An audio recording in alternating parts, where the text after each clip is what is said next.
اعوذ باللہ من الشیطان الرجیم بسم اللہ الرحمن الرحیم سبحان الذی اسری بعبدہ لیلا من المسجد الحرام الی المسجد الاقصی، اور بے عیب ہے وہ ذات جو اپنے بندے حضرت محمد صلی اللہ علیہ وسلم کو رات کے بہت تھوڑے سے حصے میں مسجد حرام سے مسجد اقصی تک لے گئی۔ یہ 15ویں پارے کی پہلی آیت کریمہ کا بالکل آغاز کا حصہ ہے، اور اللہ تعالی نے اس سورہ مبارکہ میں واقعہ معراج کا ذکر فرمایا ہے۔ اس سورت کا نام بنی اسرائیل رکھا گیا، اور اللہ تعالی نے اس آیت کریمہ میں بہت سی چیزوں کا ذکر فرمایا ہے، جن میں پہلا نقطہ اور پہلی بات یہ ہے کہ 2 مساجد کا ذکر فرمایا، ایک مسجد حرام کا اور ایک مسجد اقصی کا۔ لفظ مسجد اس میں مکان ہے، یعنی وہ جگہ جہاں پر سجدہ کیا جائے، اور مسجد وہ وقت جس میں سجدہ کیا گیا، یہ اس میں زمان ہے۔ تو اس لیے جب ہم کسی بھی مسجد کا نام لیتے ہیں تو پھر وہ لفظ مسجد استعمال ہوتا ہے، مسجد نبوی علیہ الصلوۃ والتسلیم، مسجد اقصی، یا جو بھی مسجد کا لفظ بہرحال جہاں بھی آئے گا وہ اسی تلفظ کے ساتھ ادا ہوگا۔ اور اللہ تعالی نے مسجد حرام کا ذکر پہلے فرما دیا، اور وہ عربوں میں بہت مشہور اور معروف جگہ تھی، اور حضرت رسالت مآب صلی اللہ علیہ وسلم کے اس مبارک سفر کا آغاز جو ہو رہا ہے وہ یہ مسجد حرام ہے۔ اس سے ارشاد فرمایا کہ من المسجد الحرام، مسجد حرام سے۔ اور مسجد حرام یہ ہے کہ وہ ایسی جگہ جسے سجدے کے لیے بنایا گیا۔ سیدنا ابراہیم علیہ السلام نے اس کی بنیادیں اٹھائیں، اور اس کے اصل بانی اللہ کے فرشتے تھے، یا پھر سیدنا آدم علیہ السلام تھے۔ اسی لیے اللہ تعالی نے پہلے پارے میں جہاں پر مسجد حرام کا ذکر فرمایا ہے، یہ نہیں کہا کہ ابراہیم علیہ السلام نے اس کی بنیادیں رکھیں، بلکہ فرمایا کہ اذ یرفع ابراہیم القواعد، جب اس کی بنیادوں کو اٹھایا۔ اس کا مطلب یہ ہے کہ بنا پہلے سے موجود تھی، اور حضرت ابراہیم علیہ السلام نے ان بنیادوں کو اٹھایا۔ یہ گھر کس لیے تعمیر کیا گیا؟ دونوں روایات ملتی ہیں، ایک قرآن کریم میں بھی ہے، اور اللہ تعالی نے فرمایا کہ وَطَهِّرْ بَيْتِيَ لِلطَّائِفِينَ، اور ہم نے ان دونوں سے کہا، ابراہیم علیہ السلام سے اور ان کے بیٹے اسماعیل علیہ السلام سے بھی، کہ وَطَهِّرْ بَيْتِيَ لِلطَّائِفِينَ، میرے اس گھر کو صاف رکھنا ان لوگوں کے لیے جو طواف کرنے کے لیے یہاں آئیں، وَالْعَاكِفِينَ، اور ان کے لیے بھی جو یہاں پر اعتکاف کریں گے، وَالرُّكَّعِ السُّجُودِ، اور جو لوگ یہاں آ کر رکوع کریں گے اور سجدہ کریں گے۔ اس لیے جب یہ گھر بنیادی طور پر سجدے کے لیے بنایا گیا تو اس میں مکان کے اعتبار سے یہ مسجد کہلایا۔ اور اسی طرح حضرت ابراہیم علیہ السلام جب اپنے بیٹے اسماعیل علیہ السلام کو یہاں پر چھوڑ کر پلٹے ہیں تو راستے میں جو انہوں نے دعائیں کی، سورہ ابراہیم علیہ السلام میں یہ آیا ہے کہ ان کا ربنا لیقیموا الصلاۃ، اللہ میں نے اپنی اولاد کو اس لیے بیت اللہ میں چھوڑا ہے کہ پروردگار کی نماز قائم کرے۔ سوال یہ پیدا ہوتا ہے کہ وہ نماز کہاں قائم کریں گے، کہاں نماز پڑھیں گے؟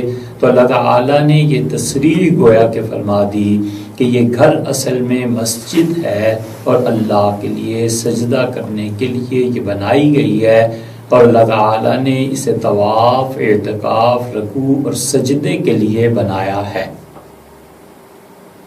تو مسجد حرام اس کی بنیاد سیدنا ابراہیم علیہ السلام نے نہیں بلکہ ان سے پہلے سے یہ موجود تھی، اور انہوں نے اس گھر کی بنیاد اٹھائی اور بلند کی۔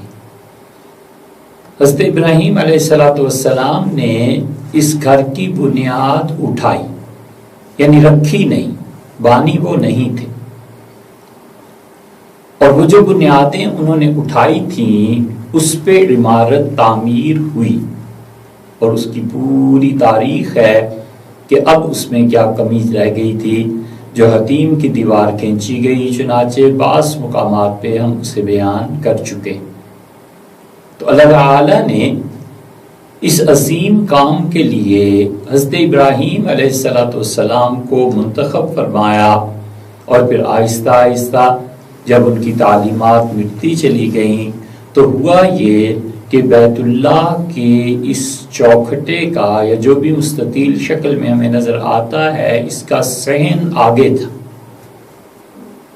جیسے گھروں میں صحن ہوتے ہیں، یہ خدا کا گھر ہے اور اس کا ایک اپنا صحن تھا۔ اس عمارت کے گرد بہت سا رقبہ تھا جو آہستہ آہستہ عربوں کے قبضے میں آتا چلا گیا۔ چنانچہ سیدنا عمر رضی اللہ عنہ نے جب کچھ گھر یہاں توڑوائے ہیں تو اس پہ ایک شور اٹھا، اور امیر المومنین رضی اللہ عنہ نے ان کو کہا کہ میں تمہیں پیسے دے رہا ہوں اور بے دخل کر رہا ہوں، اور بے دخل اس زمین سے نہیں کر رہا ہوں جو زمین تمہاری ہے، یہ اس گھر کا صحن تھا جہاں پر تم نے اور تمہارے آبا و اجداد نے قبضہ جما کیا تھا، اور یہ اللہ کا گھر ہے اور اس کی میں تعمیر اور دیوار بنا کر رہوں گا۔ اور پہلے یہ ہوتا تھا کہ یہ چوکور یا اسے مستطیل کہہ لیں آپ کی بیت اللہ ہے، اور بیت اللہ کے گردا گرد یہ سارے عربوں کے قبائل آ کر آہستہ آہستہ آباد ہونے لگے۔ مثلا جہاں پر صفا پہاڑی ہے یہاں پر بنو مخزوم آ گئے تھے، اسی طرح اس کے جتنے قبائل تھے، بنو شیبہ تھے، بنو ہاشم تھے، بنو قسیم تھے، یہ سب لوگ آہستہ آہستہ ان جگہوں پر قبضہ کرتے چلے گئے، اور اس گولائی میں ان کے دروازے بیت اللہ کی طرف کھلتے تھے، اور ان قبائل کے قلعے اور حویلیاں یہ سب ادھر کو آتی تھی۔ پہلا آدمی جس نے طواف کے لیے جگہ الگ کی اور جتنے بھی قبائل تھے ان کے دروازوں کے گرد اور اس بیت اللہ کے درمیان ایک گول دیوار تعمیر کرا دی، یہ 17 ہجری میں سیدنا عمر رضی اللہ عنہ نے کی، اور اس سے پہلے ایسے نہیں تھا۔ اور پھر اس کے بعد انہوں نے کچھ گھر پہلے توڑوائے اور توڑوا کر پوری ایک گول دیوار اس کی تعمیر کر دی، تاکہ اعتکاف والے لوگ اور طواف والے لوگ اور عبادت کرنے والے لوگ اس دیوار کے اندر رہیں اور یہ قبائل باہر رہیں۔ اور پھر اس میں سیدنا عثمان رضی اللہ عنہ نے دوبارہ تعمیر کروائی ہے، اس دیوار کو مزید پیچھے کیا ہے کیونکہ مسلمانوں کی آبادی میں آہستہ آہستہ اضافہ ہوتا چلا جا رہا تھا، اور اہل مکہ سیدنا عثمان رضی اللہ عنہ کی اس بات پر عدالت میں چلے گئے تھے اور سیدنا عثمان رضی اللہ عنہ نے ان سے بحث کرتے ہوئے اپنی اس تقریر میں یا اس بحث میں فرمایا تھا کہ میں وہی کام کر رہا ہوں جو مجھ سے پہلے عمر نے کیا ہے، اور تم میرے خلاف عدالت میں اٹھ کے اس لیے چلے گئے ہو کہ عمر رضی اللہ عنہ سخت آدمی تھے، وہ بات کہتے تھے، منواتے تھے، اور میں چونکہ مزاج کے اعتبار سے نرم آدمی ہوں تو لہٰذا تم میرے خلاف اٹھ کے عدالت میں چلے۔ یہ ایک پوری تاریخ ہے، اور یہ انہوں نے سجدہ کرنا چھوڑ دیا تھا۔ جب سجدہ کرنا چھوڑ دیا تو اب ہر ایک قبیلے نے اپنا اپنا حق بیت اللہ پہ رکھا، اور اسے مسجد حرام کی بجائے بیت الحرام کہنے لگے۔ حرام کا مطلب نہایت نفیس چیز، نہایت عمدہ چیز جس کو چھوا نہ جا سکے۔ حرام کا مطلب وہ چیز جو اپنی عزت کی بنا پر محفوظ ہو، اور حرام کا دوسرا مطلب بھی ہے کہ وہ چیز جو اللہ نے منع کر دی ہے اس کے قریب نہیں جانا، اسے چھونا نہیں ہے۔ تو بنیادی طور پہ وہ چیز جو انسانوں کے لیے عزت اور حرمت کی وجہ سے منع کر دیا گیا ہو کہ تم اس چیز کے قریب نہیں جاؤ گے۔ ایک مقام پہ پازیٹیولی آپ سوچیں تو بیت اللہ کے لیے بیت الحرام کا مطلب کہ ہوا کہ ایسا گھر جہاں پر ظلم نہیں ہوگا، قریب نہیں جاؤ گے کسی ایسی حرکت کے جو اس گھر کی عظمت کے منافی ہو۔ اور اگر نیگیٹیولی سوچئے تو اس کا مطلب یہ ہوا کہ وہ چیزیں جن کو اللہ نے منع کر دی ہے، اللہ کی عزت اور اللہ کے حکم کے احترام میں تم ان چیزوں کے قریب بھی نہیں جاؤ گے۔ تو مختلف قبائل، اس میں ایک چیز یہ ہو گئی کہ دارالندوہ قائم کیا گیا، اور دارالندوہ کا مطلب یہ تھا کہ جتنے بھی لوگوں کو مکہ مکرمہ کے متعلق کوئی اہم فیصلہ کرنا ہوتا تھا تو زمانہ جاہلیت میں یہ غالباً سیدنا حضرت عبد المطلب نے قائم کیا تھا، یا ان سے بھی پہلے قائم ہو گیا تھا۔ یہ خیر تاریخ کا واقعہ ہے، آپ آسانی کتابوں میں دیکھ سکتے ہیں، لیکن دارالندوہ قائم ہوا، اور یہ جتنے بھی قبائل رہتے تھے، بنو مخزوم تھے، بنو ہاشم تھے، وغیرہ وغیرہ، ان سب کے سردار آ کر بیٹھتے تھے اور بڑے بڑے فیصلے دارالندوہ میں ہوتے تھے۔ اور شرط یہ تھی کہ کوئی بھی 40 سال سے کم عمر کا آدمی ان سرداروں میں نہیں ہوگا۔ یہ شرط ٹوٹی جب حکیم ابن حزام رضی اللہ عنہ تشریف لائے۔ ان کی عمر مشکل سے 19-20 برس تھی، لیکن وہ ذہانت کی انتہا پر تھے اور مسائل کو حل کرنے میں ان کا ثانی کوئی نہیں تھا۔ تو اس بچے کو بڑوں کے پہلو میں جگہ دی گئی، اور انہیں بلایا گیا اور انہیں کہا گیا کہ آپ دارالندوہ میں شریک۔ بنو مخزوم مثلا ایک قبیلے کا دیکھ لیں، بنو ہاشم یہ دوسرے قبیلے سے دیکھ لیں، یہ سب لوگ بیت اللہ میں آتے تھے، طواف کرتے تھے، اور جب ان پہ کوئی مشکل پیش آتی تھی اس کے حل ہو جانے پہ سجدہ بھی کرتے تھے، لیکن نماز نہیں پڑھتے تھے، کیونکہ نماز حضرت ابراہیم علیہ السلام کے دور سے جو چلی آ رہی تھی وہ ختم ہو۔ حضرت ابو ذر غفاری رضی اللہ عنہ کیا ملتا ہے کہ انہوں نے فرمایا کہ میں قبول اسلام سے بھی پہلے نماز پڑھتا تھا۔ اب وہ کون سی نماز تھی، ان کی کیا نماز تھی، اس کے بارے میں محدثین کے آراء مختلف ہیں، لیکن بہرحال وہ خدا کی کچھ نہ کچھ عبادت کرتے تھے۔ مکہ مکرمہ میں یہاں تو سجدہ اور نماز ختم ہو گئی تھی، اس لیے بجائے اس کے کہ اسے مسجد حرام کہتے، انہوں نے بیت الحرام کہنا شروع کیا، یعنی وہ گھر جس کی نہایت درجہ تعظیم اور احترام ہے۔ یہ بنو مخزوم جو ہیں اور ان کا جو ادھر کو دروازہ کھلتا تھا، یہ سب وہ لوگ تھے جو بعد میں حضور اقدس صلی اللہ علیہ وسلم کے چوٹی کے مخالفین میں بھی رہے۔ یہ ایک قبیلے کا حال ہے جن کی بہت بڑی حویلی تھی۔ یہ بنو مخزوم میں حضرت رسالت پناہ صلی اللہ علیہ وسلم کے پورے تعلقات تھے۔ نبی کریم صلی اللہ علیہ وسلم جہاں فرمایا کہ انا ابن الفواطم من قریش، میں نے قریش قبیلے کی فاطماؤں کا دودھ پیا ہے۔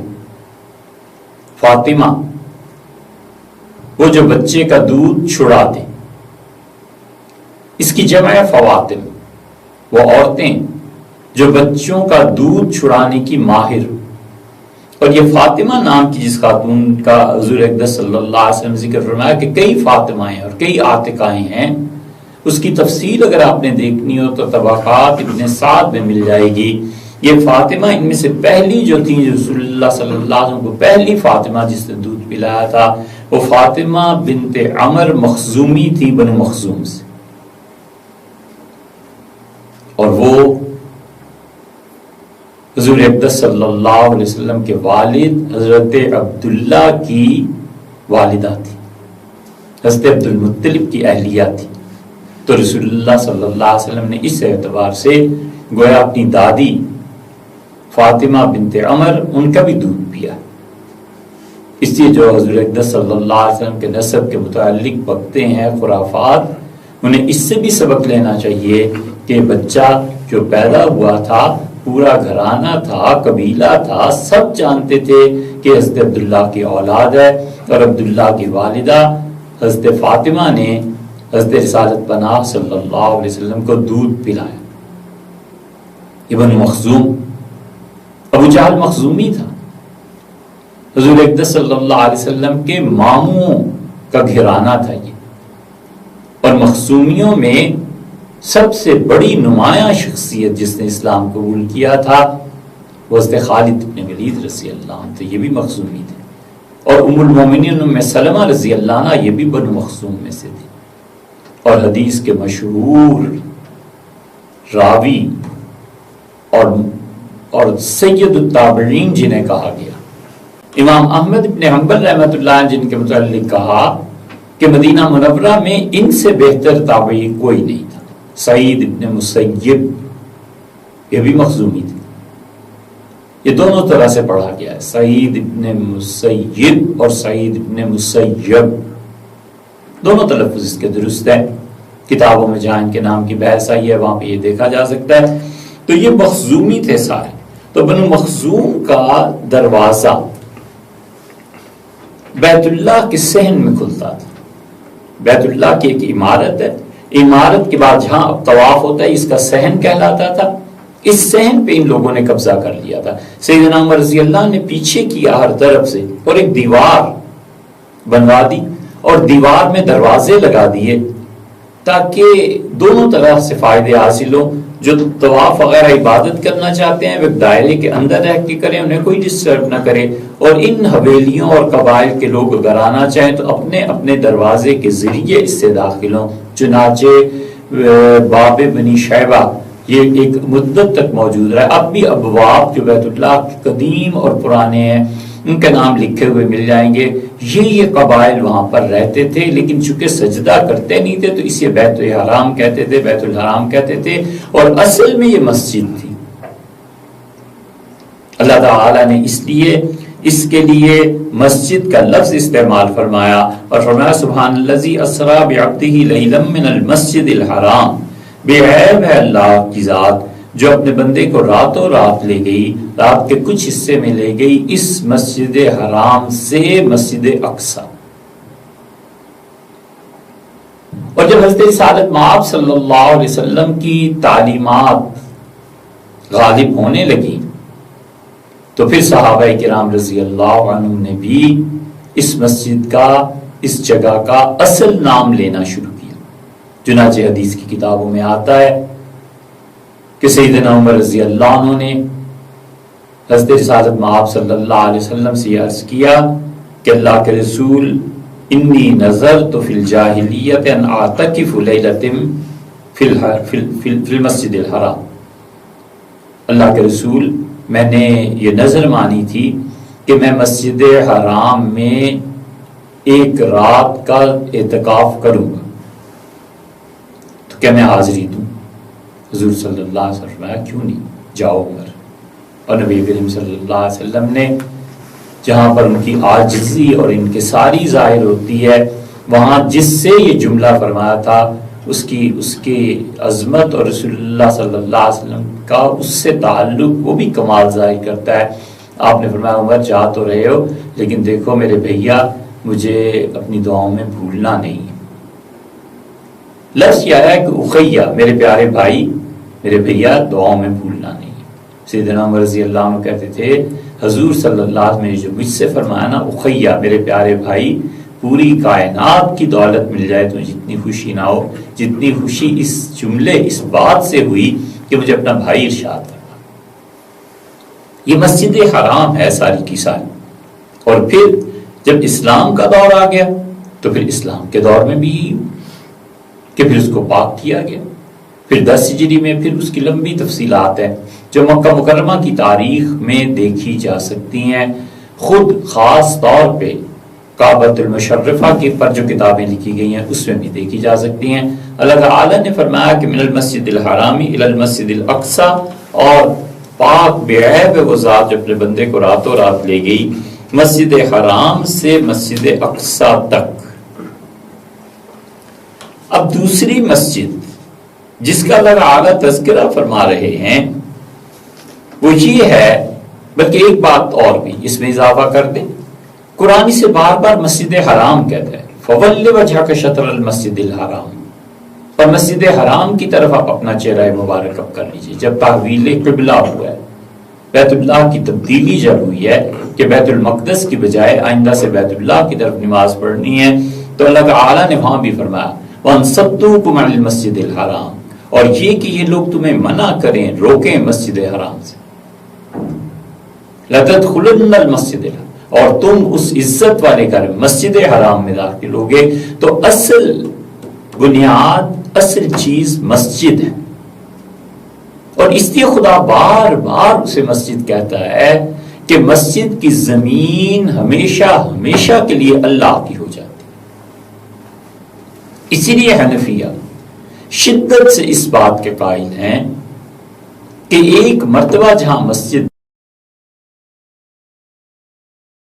بن گئی اس زمین کو دوسرے کسی مقصد کے لیے استعمال نہیں کیا جائے گا، کیونکہ وہ جانتے ہیں کہ اللہ تعالی نے صدیوں کے بعد کئی ہزار سال کے بعد جبکہ لوگ سجدے کو بھول چکے تھے جب اس جگہ کا ذکر کیا تو اپنی اوریجن کے اعتبار سے کہ یہ جگہ جو ہے اصل میں سجدے کے لیے بنائی گئی ہے، یہ مسجد ہے، اس میں مکان ہے، یہاں پہ سجدہ ہونا چاہیے.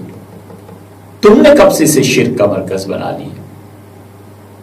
تو یہ تو مسجد حرام ہے. اور دوسری چیز جس کا ذکر کیا اللہ تعالی نے وہ ہے مسجد اقصی. من المسجد الحرام الی المسجد الاقصی. اللہ تعالی نے اپنے بندے کو راتوں رات کے کچھ حصے میں، یہ لیلن کا نکرہ جو ہے نا، یہ دلیل ہے اس بات کی کہ رات کا بہت تھوڑا سا حصہ اس میں اپنے اس بندے حضرت رسالت پناہ صلی اللہ علیہ وسلم جو خدا کی بندگی میں پہلے نمبر پر تھے، وَأَنَا أَوَّلُ الْعَابِدِينَ، اور تو کہہ دے ان سے کہ میں سب سے پہلے نمبر کا اپنے پروردگار کا عبادت گزار ہوں، اس کا جان نثار ہوں. عبادت کا اصل ترجمہ جان نچھاور کر دینا، اصل ترجمہ جان نثار ہو جانا. یہ وہ چیز. اس لیے دوسری مسجد، اب اس کو سنیے، اللہ تعالی نے ارشاد فرمایا کہ مسجد اقصی. یہ مسجد اقصی ہے کیا؟ اصل بات یہ ہے کہ اقصی کا لفظی ترجمہ یہ ہے کہ بہت دور، آخری کنارہ، دور کی مسجد میں، یعنی اس کے بعد کوئی مسجد نہیں تھی. قرآن نے ایک مسجد کا ذکر کیا اور دوسری مسجد کے وصف کو موصوف کے ساتھ جمع کر دیا، المسجد الاقصی. وہ مسجد جس کی صفت یہ ہے کہ وہ انتہائی دور کنارے پر ہے. عرب عام طور پہ جو سفر شروع کرتے تھے بیت اللہ سے اور اس دوسری مسجد کے لیے جاتے تھے، تو یہ جو دوسری مسجد ہے یہ اتنی دور تھی کہ اونٹ کی سواری پہ کم سے کم انہیں 40 دن لگتے تھے. پھر جا کر یہ پہنچتے تھے. اس لیے قرآن نے اسے مسجد اقصیٰ کہا. اور اگر بہت دور کی مسجد ہے تو پھر کوئی قریب کی مسجد بھی ہے. قریب کی مسجد ایک تو یہ ہو گئی کہ مسجد حرام ہے. اے مکہ والو، تم صبح اٹھتے ہو، تمہارے سامنے کعبۃ اللہ ہے، تمہاری حویلیوں کے دروازے ادھر کو کھلتے ہیں. یا پھر یہ کہ قرآن نے اشارتاً بتا دیا کہ ایک یہ تمہاری مسجد ہے، ایک وہ دور کی مسجد ہے. تو دور کا لفظ تقاضا کرتا ہے کہ قریب بھی ہو. تو وہ قریب اگر وہ نکلیں گے مکہ سے، پھر راستہ اختیار کریں گے یثرب کا، مدینہ طیبہ کا، اور مدینہ منورہ سے پھر بیت المقدس کا. یہ وہ راؤٹ تھا جو عرب اپنایا کرتے تھے. تو قرآن نے ضمنی طور پر بتا دیا کہ یہاں پر درمیان میں بھی ایک مسجد اور بنے گی. جو مسجد تم سے بہت دور ہے وہ ہے مسجد اقصیٰ، اور جو مسجد اس کی نسبت سے قریب ہوگی وہ عشاق کی سجدہ گاہ ہے، وہ حاضری دینے کی جگہ ہے، اور حضرت رسالت مآب صلی اللہ علیہ وسلم کی مسجد ہے. ضمناً بتایا. قرآن کئی جگہ پر ایک مستقل موضوع ہے، اس پہ بات نہیں کی جا سکتی ابھی تو، لیکن قرآن اشارے اور کنائے میں بات کرتا ہے. قرآن کے کنائے اور اشارے سمجھنا ختم ہے مفسرین پہ. اسی لیے رسول اللہ صلی اللہ علیہ وسلم نے فرمایا تھا کہ اس کتاب کی نئی سے نئی بات قیامت تک نکلتی رہے گی.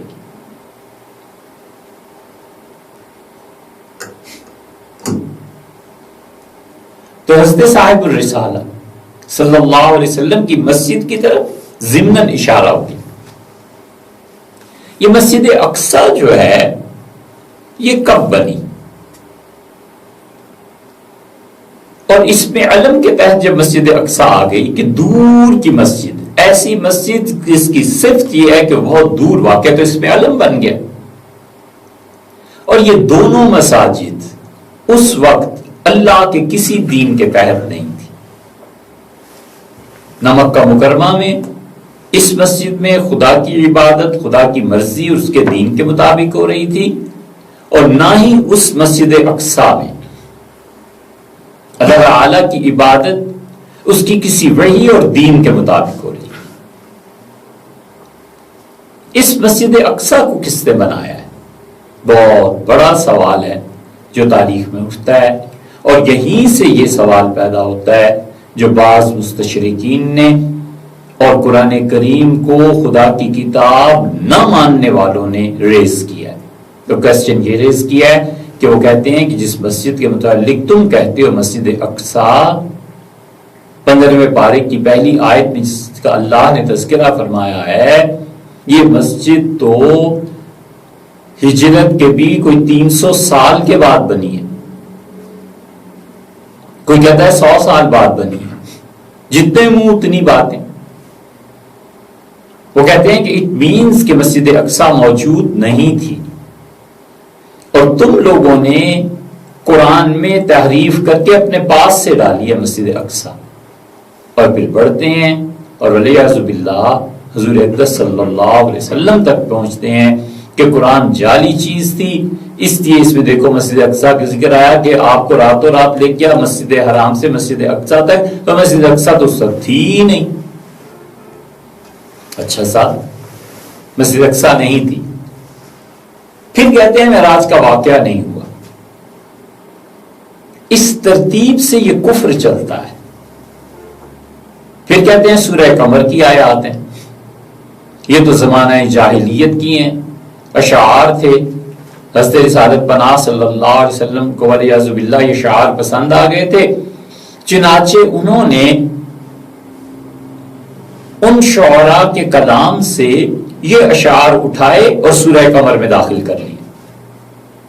یہ سب دلائل ہیں اس بات کے کہ قرآن وحی نہیں ہے، قرآن ایک شخص کی اپنی تصنیف ہے. اس نے نئی نئی باتیں اپنے پاس سے ڈال دی ہیں، ترتیب دے دی ہیں. اگر ہم چاہیں تو قرآن کے مقابلے میں ہم بھی ایک چیز لے آئیں گے انشاءاللہ اس بات. کہ تم قرآن کے مقابلے میں کیا کر سکتے ہو، اور سورہ قمر کی آیات کا کیا ہے، انشاءاللہ کسی وقت اس پہ بھی بات کریں گے۔ اس مسجد اقصیٰ پر یہ اعتراض ہے کہ مسجد اقصیٰ تو بنی ہی بعد میں ہے، حضور صلی اللہ علیہ وسلم کے زمانے میں تھی ہی نہیں۔ اچھا صاحب، اس مسجد اقصیٰ کو بنایا کس نے؟ یہ مسجد اقصیٰ در حقیقت مورخین کے اختلاف کا شکار رہی ہے۔ مسند احمد کی روایت اس پہ روشنی ڈالتی ہے۔ حضرت رسالت مآب صلی اللہ علیہ وسلم سے حضرت ابو ذر غفاری رضی اللہ عنہ نے پوچھا کہ اللہ کے رسول سب سے پہلی عبادت گاہ دنیا میں کون سی تھی؟ تو آپ نے بیت اللہ کا کہا کہ مسجد حرام۔ عرض کیا کہ اللہ کے رسول اس کے بعد دوسری عبادت کو گاہ کون سی بنی؟ تو حضور صلی اللہ علیہ وسلم نے مسجد اقصیٰ کا فرمایا کہ ان کا کم بینہما، ان دونوں کے درمیان کتنا زمانہ، فصل زمانی کتنی تھی؟ تو حضرت رسالت پناہ صلی اللہ علیہ وسلم نے فرمایا 40 سنہ، 40 سال کے بعد خدا کا یہ گھر بنا۔ اللہ کا پہلا گھر مسجد حرام فرشتوں نے بنایا، یہ بھی ایک رائے۔ سیدنا آدم علیہ السلام نے بنایا، یہ بھی ایک تاریخ کا حصہ ہے۔ مسجد اقصیٰ، اس کے بانی اللہ کے فرشتے تھے، یہ بھی ہے۔ اور مسجد اقصیٰ کو سیدنا آدم علیہ السلام نے ہی یا ان کے بیٹے شیس نے بنایا علیہ الصلوۃ والتسلیم، یہ بھی ایک رائے ہے۔ اور یہ بھی کہ جس طرح حضرت ابراہیم علیہ السلام نے یہاں پر تجدید کی بیت اللہ کی، اور بنیادیں پہلے سے تھیں، انہوں نے اسے اٹھایا بیت اللہ نے، بالکل اسی طرح مسجد اقصیٰ بن چکی تھی پہلے، اور اس مسجد اقصیٰ کے آثار کو دیکھ کے حضرت ابراہیم علیہ السلام نے اپنے بیٹے حضرت اسحاق علیہ السلام کے لیے توحید کا ایک مرکز قائم کیا۔ ایک بیٹا ان کا اسماعیل مکہ مکرمہ میں، اور دوسرا بیٹا ان کا اسحاق بیت المقدس میں یا بیت المقدس میں، دونوں طرح پڑھا گیا، بیت المقدس اور بیت المقدس، دونوں جگہ انہوں نے اپنے بیٹوں کو مقرر کیا علیہ السلام۔ مسجد اقصیٰ، اس کی تعمیر کے سلسلے میں جتنا بھی آپ پیچھے چلے جائیں گے، آپ کو ایک اور نام ملے گا کہ اس مسجد کی تعمیر سیدنا آدم علیہ السلام اور ابراہیم علیہ السلام کے علاوہ ایلیا نے کی ہے۔ ایلیا یہ تورات میں آپ کو ملیں گے، 9ویں صدی قبل مسیح کے ایک نبی ہیں علیہ السلام۔ اور ایلیا یہ مشہور نام ہے جو آپ کو اسلام میں بھی ملے گا، عیسائیت میں بھی ملے گا، تورات میں بھی ملے گا، اور قرآن، تورات اور تاریخ عربوں کی مسجد ایلیا۔ انگلش میں اگر آپ دیکھنا چاہیں تو ان کو ذکر کیا گیا ایلیجا کے نام سے، ELIJAH،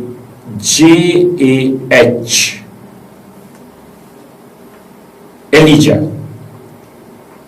یہ لفظ آپ نکالیے تو معلوم ہوگا کہ اس مسجد کو نئے سرے سے حضرت ایلیا علیہ السلام نے بنایا۔ ایلیا اس جگہ کا نام ہے، ایلیا ایک شخصیت کا نام ہے۔ یہ دونوں چیزیں تاریخ میں آئی ہیں، اور گوروں نے اور ان کے مذہبی حلقوں نے جو بہت اچھا ایک کام کیا ہے، جو مسلمان قرآن کریم پہ کر چکے ہیں، یہ ایک ہی طرح کی چیزیں ہیں کہ جتنی بھی پرسنالٹیز کا ذکر تورا میں آیا ہے، گوروں نے اس پہ کام کیا۔ اور ہمارے ہاں بھی الحمدللہ قرآن کریم میں جو رجال آئے ہیں اللہ تعالیٰ نے جس کا تذکرہ بھی فرمایا ہے، لوگوں نے اس موضوع پہ مستقل کتابیں لکھتی ہیں. تو اس لیے تورات کو جب آپ کھولتے ہیں اور بائبل کو آپ دیکھتے ہیں تو اس نام کی ایک ہستی آپ کو ملتی ہے، اور وہ ایلیا تھے، بنی اسرائیل کے وہ نبی جو 9ویں صدی قبل مسیح علیہ السلام میں آئے، اور ان کا ذکر ملتا ہے. اور پھر ان کا ذکر اس سلسلے میں بھی ملتا ہے کہ وہ اللہ کے مشہور نبی تھے، اور انہیں حکم ہوا کہ اپنے بادشاہ کو یہ بتا دیں کہ یہاں پر پانی نہیں برسے گا اور بارش نہیں ہوگی. اور پھر ان سے کہا گیا کہ آپ یہاں سے چلے جائیں، وگرنہ یہ لوگ آپ کو ختم کر دیں گے، شہید کر دیں گے. اور اس زمانے میں ان کے مقابلے میں جھوٹے پجاری جو نبوت کے دعوے دار تھے وہ بھی آئے، اور یہ روپوش ہو گئے، ہجرت کر کے کہیں اور تشریف لے گئے. اور وہاں پہ اللہ تعالیٰ اپنے فرشتوں اور کووں کے ذریعے انہیں رزق دیتا رہا. پھر یہ پلٹے ہیں، انہیں حکم ہوا کہ جاؤ اور دوبارہ انہیں تبلیغ کرو، اور جو گناہ وہ کر رہے ہیں انہیں بتاؤ کہ اللہ کا عذاب اس کی وجہ سے نازل ہو جائے گا، اور تم پر مزید قحط مسلط کیے جائیں گے. یہ ساری چیزیں. اور پھر وہاں کے لوگوں نے کہا کہ تم اپنے خدا سے بارش مانگو، اور ہم اپنے خدا سے بارش مانگتے ہیں، دیکھتے ہیں کہ کس کا خدا زیادہ پاورفل ہے. اور 800 کے قریب جھوٹے نبی وہ لے آئے اور ایک پہاڑ کی چوٹی پہ پہنچے، اور گوشت رکھا گیا. اور قدیم روایات کے مطابق آسمان سے آگ آتی تھی، اس گوشت کو جلا دیتی تھی. تو انہوں نے کہا کہ اللہ کے اس نبی ایلیا علیہ السلام نے کہا کہ تم شروع کرو یا ہم شروع کریں. اور انہوں نے دعائیں مانگنی شروع کی، اور 800 سے زائد جو ان کے نبی تھے کوئی چیز نہیں مانگ سکے، کوئی چیز دکھا نہیں سکے. ان کی مانگ ان کے خدا بال نے پوری نہیں کی. قرآن کریم میں ہے نا، اتدعون بالا، اور نبی علیہ السلام نے کہا کہ تم بال کی پرستش کرتے ہو، بال کو اپنا خدا مانتے ہو، اور بھول جاتے ہو اس پروردگار عالم کو جو سب سے اچھی تخلیق کرنے والا ہے. اور جب وہ ناکام ہوئے تو انہوں نے ایلیا نبی سے کہا کہ اچھا اب تم دعا مانگو. تو انہوں نے کہا اس گوشت پہ پانی بھی ڈال دو، تاکہ اگر آگ آ کر جلائے تو تم یہ نہ کہہ سکو کہ یہ خشک لکڑی ہے. اگر لکڑی بھی ہے فرض کر لو تو اس میں پانی پڑ جائے گا نا، آگ جلا نہیں پائے گی، تو تم پانی ڈال دو. پھر انہوں نے پانی ڈالا، پھر انہوں نے دعا مانگی. اور خیر لمبا قصہ ہے، مختصر یہ کہ آگ نے آگ کے اس گوشت کو جلا دیا. اور یہ اللہ کے نبی علیہ السلام قرار پائے، اور پھر بارشیں ہوئیں. پھر ایک باغ پہ بادشاہ نے قبضہ کر لیا. انہوں نے جا کے اسے نصیحت کی اور انہوں نے کہا اللہ کا غضب آئے گا، اس باغ کو چھوڑ دو وغیرہ وغیرہ. یہ ایلیا نبی ہیں جن کا یہ مختصر سا تعارف ہے. اور جتنی کتابیں تورات کے رجال پہ لکھی گئی ہیں کہ کن کن شخصیات کا تذکرہ اس کتاب میں ہے، جب آپ اسے پڑھیں گے تو وہاں پر یہ آپ کو مل جائیں گے. تو ایلیجا یا ایلیا، انہوں نے اس مسجد کی تجدید کی ہے. لہذا جسے ہم مسجد اقصیٰ کہتے ہیں، اسی مسجد کا دوسرا نام مسجد ایلیا ہے. یہ وہ جگہ ہے جہاں پر مسجد اقصیٰ بنی ہے، جہاں اللہ کے جلیل القدر انبیاء علیہ السلام آئے. اس کے ارد گرد سیدنا موسیٰ علیہ السلام دفن ہے. یہاں پہ حضرت داؤد علیہ السلام بھی کہیں دفن ہے. ان کا بیٹا سلیمان علیہ السلام یہ بھی وہیں دفن. چونکہ وہاں پر سیاسی اعتبار سے جانے کی اجازت نہیں. کاش کو یہ بات سن لے اور ہمیں اجازت مل جائے جانے کی، تو وہاں کا چپا چپا تاریخ سے اٹا پڑا ہے. ہم جائیں اور دیکھیں اور تحقیق کریں کہ اصل معاملات کیا ہیں. وہ جلیل القدر خاتون جس کی پاکیزگی کی دنیا میں کہیں کوئی گواہی نہیں، اور اللہ واحد ہے جس نے اپنی اس کتاب میں گواہی دی، اور اسے کہا وَعَلَىٰ مَرْيَمَ بُهْتَانًا عَظِيمًا۔ اور یہ یہودی ایسے نالائق ہیں کہ انہوں نے مریم جیسی خاتون کو نہیں چھوڑا، اس پہ الزام لگا دیا۔ ان کی قبر بھی وہاں، وہ ٹیلا ہے جہاں پر سیدنا مسیح علیہ السلام پیدا ہوئے تھے۔ اسی لیے اس مسجد اقصی کے متعلق کہتا ہے کہ ہم حضور اقدس صلی اللہ علیہ وسلم کو وہاں لے گئے لِنُرِيَهُ مِنْ آیاتنا، تاکہ ہم اسے اپنے ہونے کی نشانیاں دکھائیں۔ بارکنا حولہ، جس مسجد اقصی کے ارد گرد ہم نے برکتیں رکھی ہیں۔ اللہ تعالیٰ مکہ مکرمہ سے ڈائریکٹ معراج کے لیے حضور صلی اللہ علیہ وسلم کو آسمان پہ بلا لیتے تو پھر کیا تھا؟ خدا کے لیے کوئی مشکل تھی؟ جس سفر کا آغاز بیت المقدس سے ہوا ہے، مسجد ایلیا سے ہوا ہے، مسجد اقصی سے ہوا ہے، یہی آغاز یہاں مکہ مکرمہ سے ہو جاتا، بیت اللہ سے ہو جاتا۔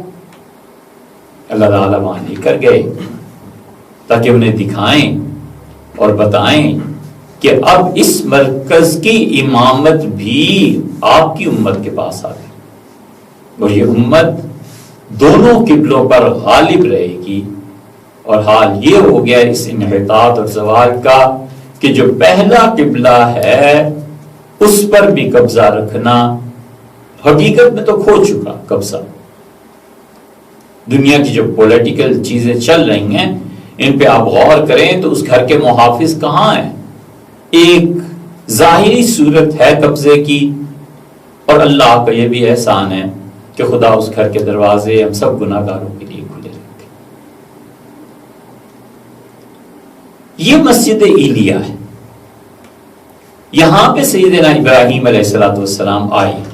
چنانچہ اس سلسلے میں اگر آپ دیکھیں تو مسجد ایلیا کا ایک مطلب تو یہ ہوا کہ ایلیا جو ایک شخص تھا اس کی مسجد، اور ایک نظریہ یہ بھی ہے کہ ایلیا ایک جگہ ہے اور یہ اس جگہ کی مسجد ہے، اور سب عرب جانتے تھے کہ مسجد اقصی، مسجد ایلیا اور بیت المقدس کی مسجد، سب عرب جانتے تھے کہ ایک مسجد حرام ہے اور ایک مسجد وہ ہے، ایک خدا کی عبادت کا گھر یہ ہے من المسجد الحرامی الی المسجد الاقصی، اور ایک مسجد اقصی وہ۔ اس لیے جو ظالم، اور اگر وہ نہیں جانتے، جان بوجھ کے کرتے ہیں تو ظالم، اور اگر وہ نہیں جانتے تو جاہل۔ مسجد اقصی 300 سال کہاں ہے یار، یہ تو بہت قدیم مسجد ہے۔ سب جانتے تھے کہ مسجد ایلیا کیا، اس مسجد ایلیا کا ذکر کہاں سے چلا ہے؟ آئیے ہم بائبل کو دیکھتے ہیں۔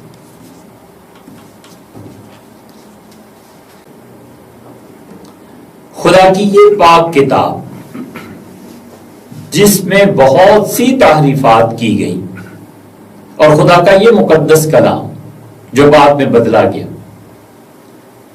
اس میں بہت سی چیزیں ابھی تک اپنی اصل حالت میں محفوظ ہیں۔ اس کے آغاز میں پیدائش جس باب کا نام ہے، حضرت ابراہیم علیہ السلام کا تذکرہ آیا، اور حضرت ابراہیم علیہ السلام کے والد کا نام طارح قرار دیا گیا۔ وَإِذْ قَالَ إِبْرَاهِيمُ لِأَبِيهِ آزَرَ، اور جب ابراہیم علیہ السلام نے اپنے والد آزر کو یہ کہا، أَتَتَّخِذُ أَصْنَامًا، آپ بت تراشی کرتے ہیں، بت گری کرتے ہیں، بری بات۔ اللہ تعالیٰ کو کیوں ضرورت پیش آ گئی تھی؟ ہر جگہ وہ کہتا ہے کہ ابراہیم علیہ السلام کے والد، اس قال ابھی، جب اس نے والد سے کہا والد والد، ایک مقام پر کہتا ہے کہ وہ اس قال ابراہیم لأبیہ آزر،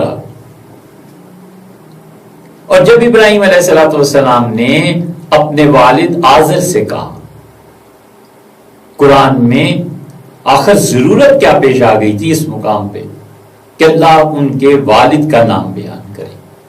بات یہ تھی کہ اللہ جانتا ہے کہ اس پاک کتاب میں تحریف ہوئی ہے، اور لوگ ابراہیم علیہ السلام کے والد کا نام طارح بتائیں گے، اور انکار کریں گے آزر سے،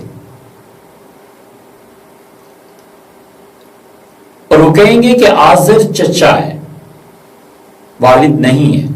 اگر یہ مان لیا جائے آزر چچا ہے اور باپ کا لفظ بول کے چچا مراد ہوتا ہے، اگرچہ اس کے دلائل وہ دیتے ہیں، تو فائدہ اس کا یہ ہے کہ اہل تشیع میں جو یہ کہتے ہیں کہ حضرت آدم علیہ السلام سے لے کر اور حضرت رسالت مآب صلی اللہ علیہ وسلم تک یہ جتنے اجداد ہیں ان کے کسی میں شرک نہیں آیا،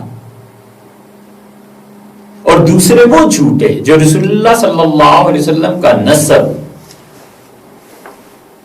حضرت صاحب الرسالہ صلی اللہ علیہ وسلم کے آدم علیہ السلام تک گنتے ہیں، جب ابراہیم کے باپ کا ذکر کرتے ہیں تو تارک بتاتے ہیں، کہتے ہیں آزر چچا تھا۔ ان دونوں کا رد یہی ہے کہ اللہ نے اسے باپ کا، وَإِذْ قَالَ إِبْرَاهِيمُ لِأَبِيهِ، اللہ تعالیٰ کہہ دیتا ہے وَإِذْ قَالَ إِبْرَاهِيمُ لِعَمِّهِ، جب ابراہیم نے اپنے چچا سے یہ کہا تو کوئی فرق نہ پڑتا، متعین ہو جاتا۔ خدا نے متعین کر کے کہا کہ آزر، یہ تورات کی وہ غلطی ہے جو قرآن میں صحیح کی ہے۔ اس لیے یہ جتنے قرآن سمجھنے کے مدعی ہوتے ہیں نا، اگر اس تورات اور انجیل کو نہ پڑھا ہوا ہو تو بڑا مشکل ہے قرآن کے حقیقی مفاہیم کا سمجھنا۔ یہ وہ ایک مقام، اور جتنے لوگ یہ کہتے ہیں کہ حضور اقدس صلی اللہ علیہ وسلم کا نسب آدم علیہ السلام تک یہ ہے، یہ کہتے ہیں کہ ہمارے آباء و اجداد میں تو کبھی کسی نے شرک کیا ہی نہیں، کہاں آ کر ان کا یہ کلیہ اور قاعدہ ٹوٹ جاتا ہے کہ ابراہیم علیہ السلام کا والد آزر تھا اور یقیناً مشرک تھا۔ یہ بات بغیر ضرورت کے نہیں اس بحث میں پڑھنا چاہیے، مگر کیا کریں، واسطہ جھوٹوں سے پڑ گیا۔ یہاں پر ہے کہ تاریخ کی نسل چلی اور انہوں نے پوری تاریخ بیان کی ہے پچھلی، آدم علیہ السلام سے کیا ہوا، اور حضور صلی اللہ علیہ وسلم اس کے مقابلے میں صاف کہتے ہیں کہ عدنان، اور اس کے بعد آگے کتنی نسلیں تھیں، قرونم بین ذالک کثیرہ۔ قرآن بھی یہی کہتا ہے، حضور صلی اللہ علیہ وسلم کی حدیث میں بھی یہی الفاظ ہیں کہ فرمایا لا یعلمہم الا اللہ، اللہ کے علاوہ کوئی جانتا ہی نہیں ہے کہ اس عدنان کے بعد اور اسماعیل علیہ السلام کی یہ جو نسب نامہ اب ملتا ہے، ان کے بعد کتنی نسلیں ہیں جن کو کوئی جانتا ہی نہیں اللہ کے علاوہ۔ اس اعتبار سے اہل تشیع کا دعویٰ بھی جھوٹا پڑتا ہے اور ان کا بھی جھوٹا پڑتا ہے جو لوگ جاہلیت کی بنا پر حضرت رسالت مآب صلی اللہ علیہ وسلم کا نسب آدم علیہ السلام تک پہنچاتے ہیں، ہو ہی نہیں سکتا۔ دیکھیے یہاں پہ پیدائش کے باب میں چوتھی آیت ہے، لکھتے ہیں سو ابراہم لکھا ہے، قرآن بھی ابراہم کہتا ہے، ہمارے یہاں اپنی قرآتوں میں بھی ابراہم ہے۔ آپ ابراہم کے لفظ کو دیکھیں نا، لکھا ہوا کبھی غور کریں تو وہ ابراہم کا جہاں لفظ آیا ہے قرآن کریم میں، عمومی طور پہ اس سے کھڑی زبر کے ساتھ پڑھتے ہیں اور اس میں یہ کا بھی اضافہ ہوتا ہے۔ ایک قرات یہ ہے، ایک قرات یہ ہے، تحریری طور پہ قرآن کریم میں عموماً یہ لفظ ابراہم ملے گا، غالباً ایک مقام پہ ابراہیم ہے، باقی سب جگہ ابراہم سے پڑھا گیا، اور دونوں قراتیں حضور صلی اللہ علیہ وسلم سے ثابت ہیں۔ وَإِذْ قَالَ إِبْرَاهِيمُ وَإِذْ قَالَ إِبْرَاهَامُ، دونوں ٹھیک ہے۔ یہاں ابراہم کہ ابراہم خداوند کے کہنے کے مطابق چل پڑا اور لوط اس کے ساتھ تھا، اور ابراہیم 75 برس کا تھا جب وہ ہاران سے روانہ ہوا۔ ہاران ایک جگہ کا نام، شیخ الاسلام ابن تیمیہ رحمۃ اللہ علیہ، رانی صلاح الدین ایوبی، یہ وہی علاقہ۔ اور ابراہیم نے اپنی بیوی سارا اور اپنے بھتیجے لوط کو اور سب مال کو جو انہوں نے جمع کیا تھا اور ان آدمیوں کو جو ان کو ہاران میں مل گئے تھے ساتھ لیا، اور وہ ملک کنعان کو روانہ ہوئے۔ کنعان مصر، کنعان مصر، ایجپٹ۔ سیدنا ابراہیم علیہ السلام نے ہجرت کی اور قرآن کیا کہتا ہے؟ قرآن کہتا ہے کہ اس نے کہا انی مہاجر الی ربی، میں ہجرت کر رہا ہوں اپنے پروردگار کی طرف۔ کمال کا جملہ ہے، یہ نہیں کہا کہ میں مصر ہجرت کر کے جا رہا ہوں، ہاران سے فلاں جگہ سے فلاں جگہ ہجرت ہو رہی ہے، یہ کہا کہ میں ہجرت کر رہا ہوں اپنے پروردگار کی طرف، اپنے پروردگار کے لیے۔ کنعان مصر میں، کنعان مصر کے معانی میں ہر جگہ مل جائے گا، اردو ادب میں بھی مل جائے گا۔ غالب کو دیکھیے، وہ کہتے ہیں کہ سب رقیبوں سے ہوں ناخوش، سب رقیبوں سے ہوں ناخوش، پر زنانے مصر سے ہے زلیخا خوش کہ محو ماہ کناں ہو گئی۔ مصر کا جو چاند تھا سیدنا یوسف علیہ السلام، خواتین ان کے حسن میں ڈوب گئی۔ محو ماہ کناں، ماہ کناں مصر کا چاند۔ اور یہ حضرت ابراہیم علیہ السلام اپنے صحابہ کرام رضی اللہ عنہ کے ساتھ ہجرت کر کے مصر تشریف لے گئے اور ملک کنعان میں آئے، اور ابراہیم اس ملک میں سے گزرتا ہوا مقام سلم میں مورا کے بلود کے تک پہنچا۔ اس وقت ملک میں یعنی مصر میں کنعانی رہتے تھے۔ تب خداوند نے ابراہیم کو دکھائی دے کر کہا، اللہ تعالیٰ کی زیارت کی حضرت ابراہیم علیہ السلام نے، اور اللہ تعالیٰ نے ارشاد فرمایا کہ یہی ملک میں تیری نسل کو دوں گا۔ اور اس نے وہاں خداوند کے لیے جو اسے دکھائی دیا تھا ایک قربان گاہ بنائی، مذبح، جہاں پہ جانور کو ذبح کیا جائے، وہ مذبح جہاں پہ جانور کو ذبح کیا جائے، اور اسحاق بیٹے کی قربانی وہاں کرنی تھی، اور اسحاق ذبیح ہیں۔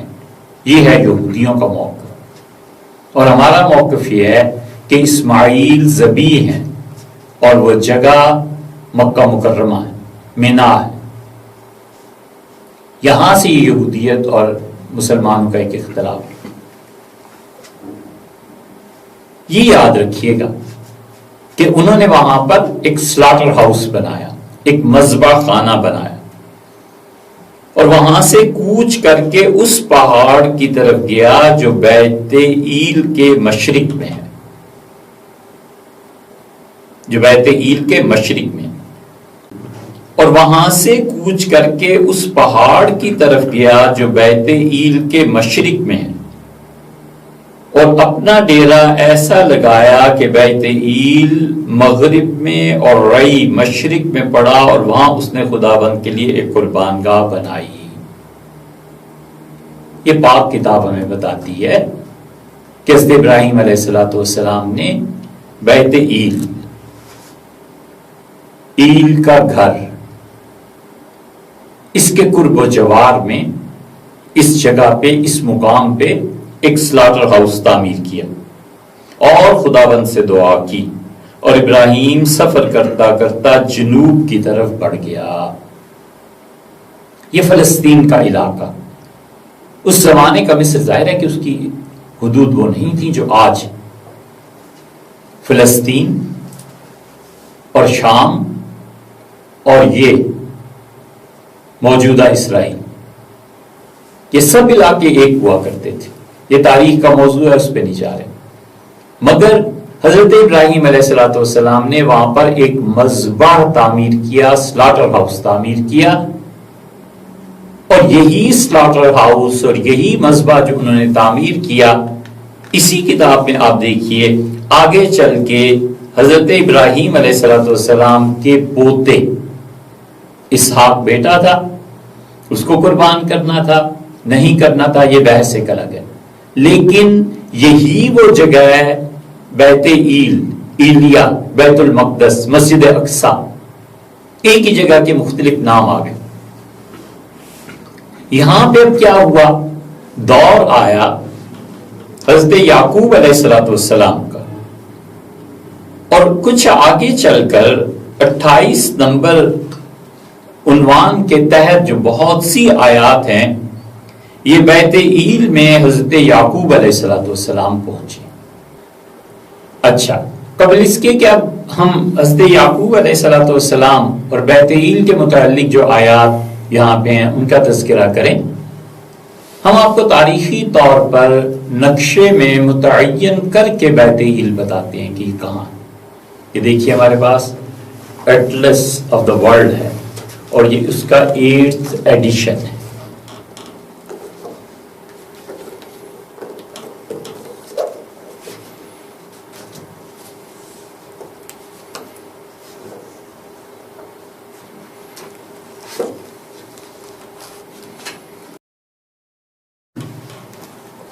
دیکھیے ایٹلس آف دا ورلڈ کا 8th ایڈیشن ہمارے سامنے، اور لانگیٹیوڈ اور لیٹیٹیوڈ کے متعلق یہ عرض ہے کہ 35 اور 36 کے درمیان ہے، اور اسی طرح دوسری طرف آپ دیکھیں تو 32 ڈگری کو اگر آپ پیچھے کی طرف چلائیں، یعنی رائٹ سے لیفٹ کی طرف، تو یہ 35 اور 36 ڈگری کے اندر آتا ہے۔ یہاں پر بڑی ہیڈنگ اسرائیل ہے، اس سے بھی پیچھے اوپر کی طرف چلیں تو لیبنان ہے، اور اسرائیل کے تذکرہ اس کا کرتے ہوئے ویسٹ ایک جگہ آ رہی ہے، پھر بنک کنارہ آ رہا ہے، اور یہاں پر رم اللہ ایک پوائنٹ آپ کو ملے گا۔ رم اللہ کے ساتھ ہی آپ ذرا غور فرمائیں گے تو بیتن کا لفظ ہے، یہ بیتن اور رم اللہ اس کے بالکل قریب میں ہی یہ بیت ایل ہے، جس کو حضرت ابراہیم علیہ السلام کو بتایا جا رہا ہے کہ یہ وہاں پر انہوں نے ایک مذبح تعمیر کیا، اور در حقیقت یہی وہ جگہ ہے جہاں ایلیا کی مسجد ہے، ابھی آپ نے سنا، یہی وہ مقام ہے جہاں مسجد اقصی ہے۔ اب آئیے اس جگہ کا تعین اور مزید، اس جگہ کیا ہوا بیت ایل میں؟ چنانچہ پیدائش میں بیت ایل میں حضرت یعقوب علیہ السلام کا خواب ہے، اور اس کے بعد اس جگہ کا تذکرہ ہے۔ یہ جگہ بہت اہم ہے عیسائیت کے نزدیک، یہودیت کے نزدیک، اور خود ہم مسلمانوں کے نزدیک یہ بہت اہم مقام ہے، اس لیے اسے سمجھنا چاہیے تاکہ کتاب و سنت ساری چیزیں سمجھ میں آئیں۔ صحیح بخاری کی روایات میں اس کا ذکر ہے، اور ہمارے یہاں اچھے اچھے محدثین وہ نہیں جانتے کہ یہاں پہ کیا کیا چیزیں مدفون ہیں، اور کتنی اہمیت کا مقام ہے اسلامی تاریخ کے لیے اور عبادت کے لیے بھی، یہ باتیں بھی آگے آتی ہیں۔ چنانچہ یہاں پر 10ویں آیت میں یہ بیان کیا گیا کہ اور یعقوب بالسبع سے نکل کر ہاران کی طرف چلا۔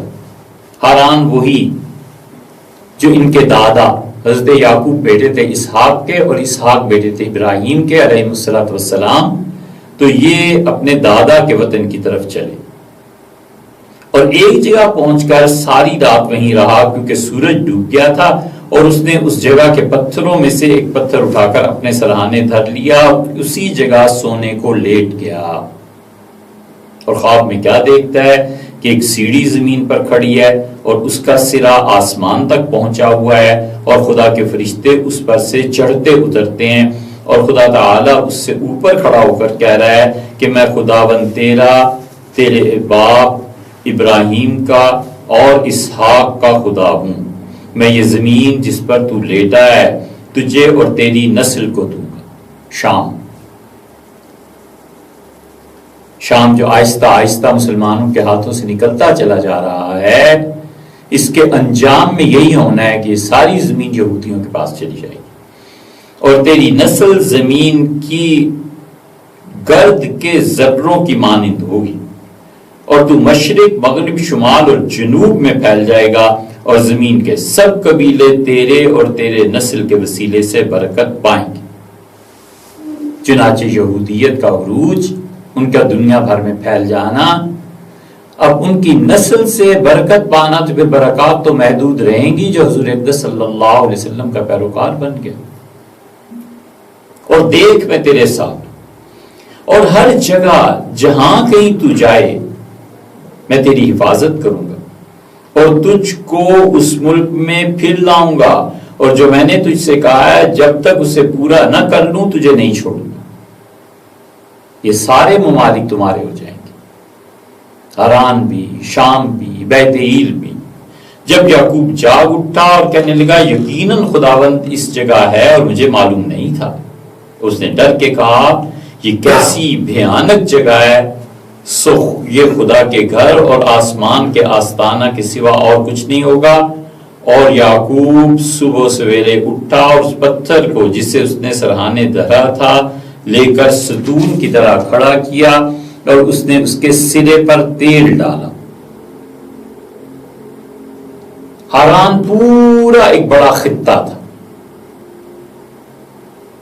یہ چھوٹے چھوٹے قصبے سب اس میں شامل تھے، جہاں سے یعقوب علیہ السلام نے خواب دیکھا، جس پتھر کو تکیے کے طور پہ استعمال فرمایا تھا اس پتھر کو انہوں نے کھڑا کیا اور اس کے اوپر کے سرے سے تیل ٹپکایا۔ یہاں اور کئی مقامات پر اس ترجمے میں صحیح اردو نہیں ہے، غلطی ہے، تیل ٹپکانا ہوتا ہے، تیل ڈالنا نہیں ہوتا۔ اور اس جگہ کا نام بیت ایل رکھا حضرت یعقوب علیہ السلام، وہی جگہ آ گئی۔ لیکن پہلے اس بستی کا نام لوز تھا، اور یعقوب نے منت مانی اور کہا اگر اے خدا تو میرے ساتھ رہے جو میں سفر کر رہا ہوں، اور حفاظت کرے، اور مجھے کھانے کو روٹی اور پہننے کو کپڑا دیتا رہے، اور میں اپنے باپ کے گھر سلامت لوٹ آؤں، تو اے خدا تو میرا حقیقی خدا ہوگا، اور یہ پتھر جو میں نے ستون سا کھڑا کیا ہے خدا کا گھر بنے، بیت ایل میں خدا کا گھر بنے۔ یہ وہی سلاٹر ہاؤس۔ اور ایک بات سمجھنے کی ہے کہ جہاں پہ یہ سلاٹر ہاؤس بناتے تھے، ابراہیم علیہ السلام نے مذبح بنایا تھا نا، گزر چکا تورات میں، ان کا پوتا یعقوب کہہ رہا ہے کہ یہاں پر خدا کی سجدہ گاہ اور عبادت گاہ بنے۔ اصل میں ان کے ہاں قربانیاں عبادت گاہ میں کی جاتی تھی، ابھی ذکر کرتے ہیں اس کا۔ اور جو کچھ تو مجھے دے اس کا 10واں حصہ ضرور ہی تجھے دیا کروں گا، 10% اللہ تیرے راستے میں خرچ کروں گا۔ تو بیت ایل کو عبادت کی جگہ، سجدے کی جگہ بنا دے۔ سجدہ عبادت کا ایک جز ہے۔ یہ حضرت یعقوب علیہ الصلوۃ والتسلیم کا واقعہ۔ اب آپ دیکھیے، مذبح، ذبح خانہ، سلاٹر ہاؤس، اللہ کے لیے جانوروں کو قربان کرنا، یہ حضرت ابراہیم علیہ السلام نے بنایا تھا۔ پھر ان کے پوتے حضرت یعقوب علیہ السلام یہاں پر تشریف لائے ہیں اور انہوں نے خواب دیکھا، اور اب یہاں پر مذبح جو ہے اس پر اطلاق کیا جا رہا ہے کہ یہاں پہ سجدہ گاہ بنے، عبادت گاہ بنے، اور مذبح سلاٹر ہاؤس جہاں پہ ذبح کیا جاتا ہے جانور، اس کو مسجد کہہ دینا، وہ دونوں ایک ہی چیز تھی۔ چنانچہ عمر بن ابی ربیعہ ہے، یہ عربوں کا شاعر ہے۔ قرآن کریم کو سمجھنے کے لیے یہ ضروری ہے کہ آدمی دیکھے اس ثقافت، تہذیب، ادب اور شاعری کو عربوں کی، کہ اس زمانے میں یہ الفاظ کس معانی میں استعمال ہوتے تھے۔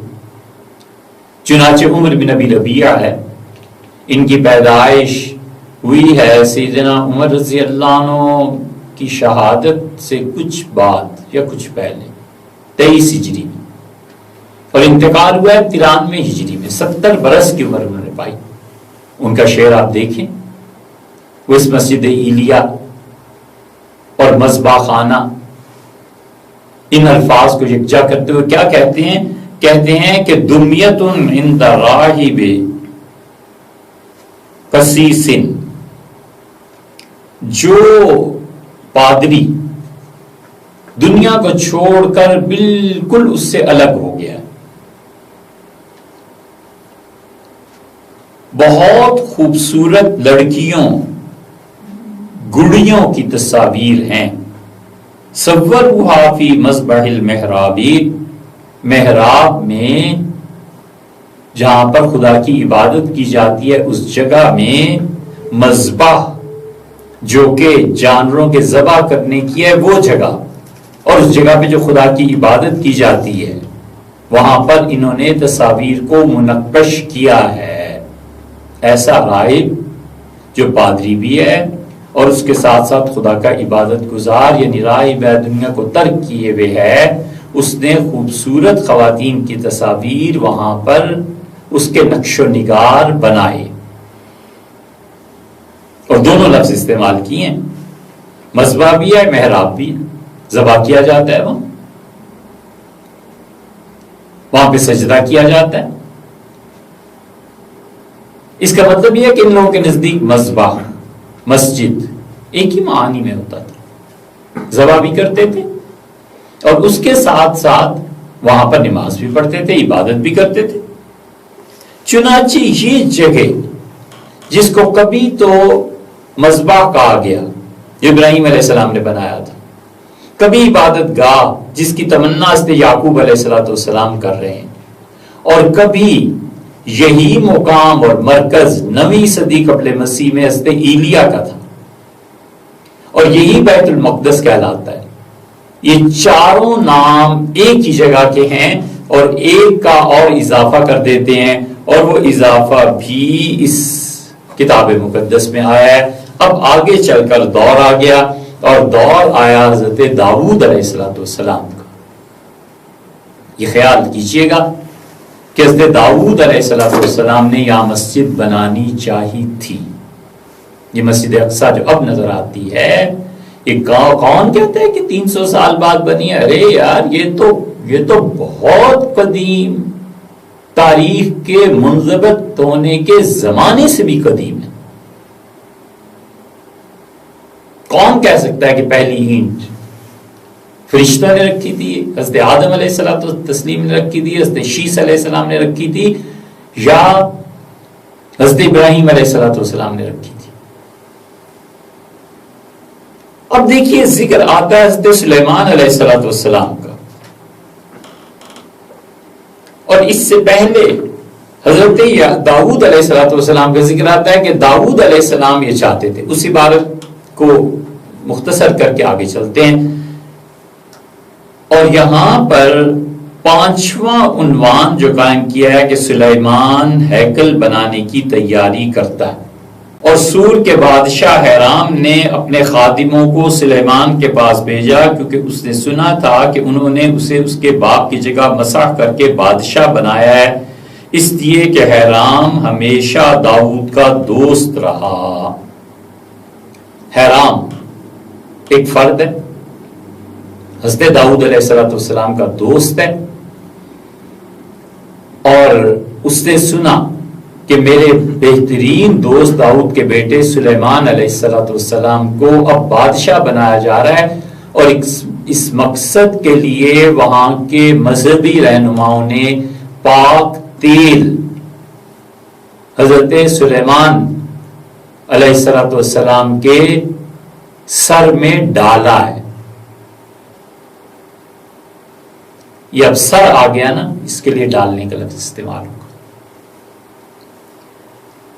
اور سلیمان علیہ السلام نے حرام کو کہلا بھیجا کہ تو جانتا ہے کہ میرا باپ داؤد خداوند اپنے خدا کے نام کے لیے گھر نہ بنا سکا. ہمارے یہاں عبرانی میں روایت یہ آئی ہے کہ حضرت داؤد علیہ السلام نے اللہ تعالیٰ سے مسجد بنانے کی اجازت چاہا کہ مسجد بنائے، اور اللہ تعالیٰ نے اجازت نہیں دی. وہ طویل قصہ ہے، اور اسی کو شیخ اکبر محی الدین ابن عربی رحمۃ اللہ علیہ فتوحات مکیہ میں بھی ذکر کیا ہے. موقع نہیں ہے، بہت طویل ہو جائے گی بیان میں یہ بات. بہرحال اسے ہم نے ریکارڈ کروا دیا.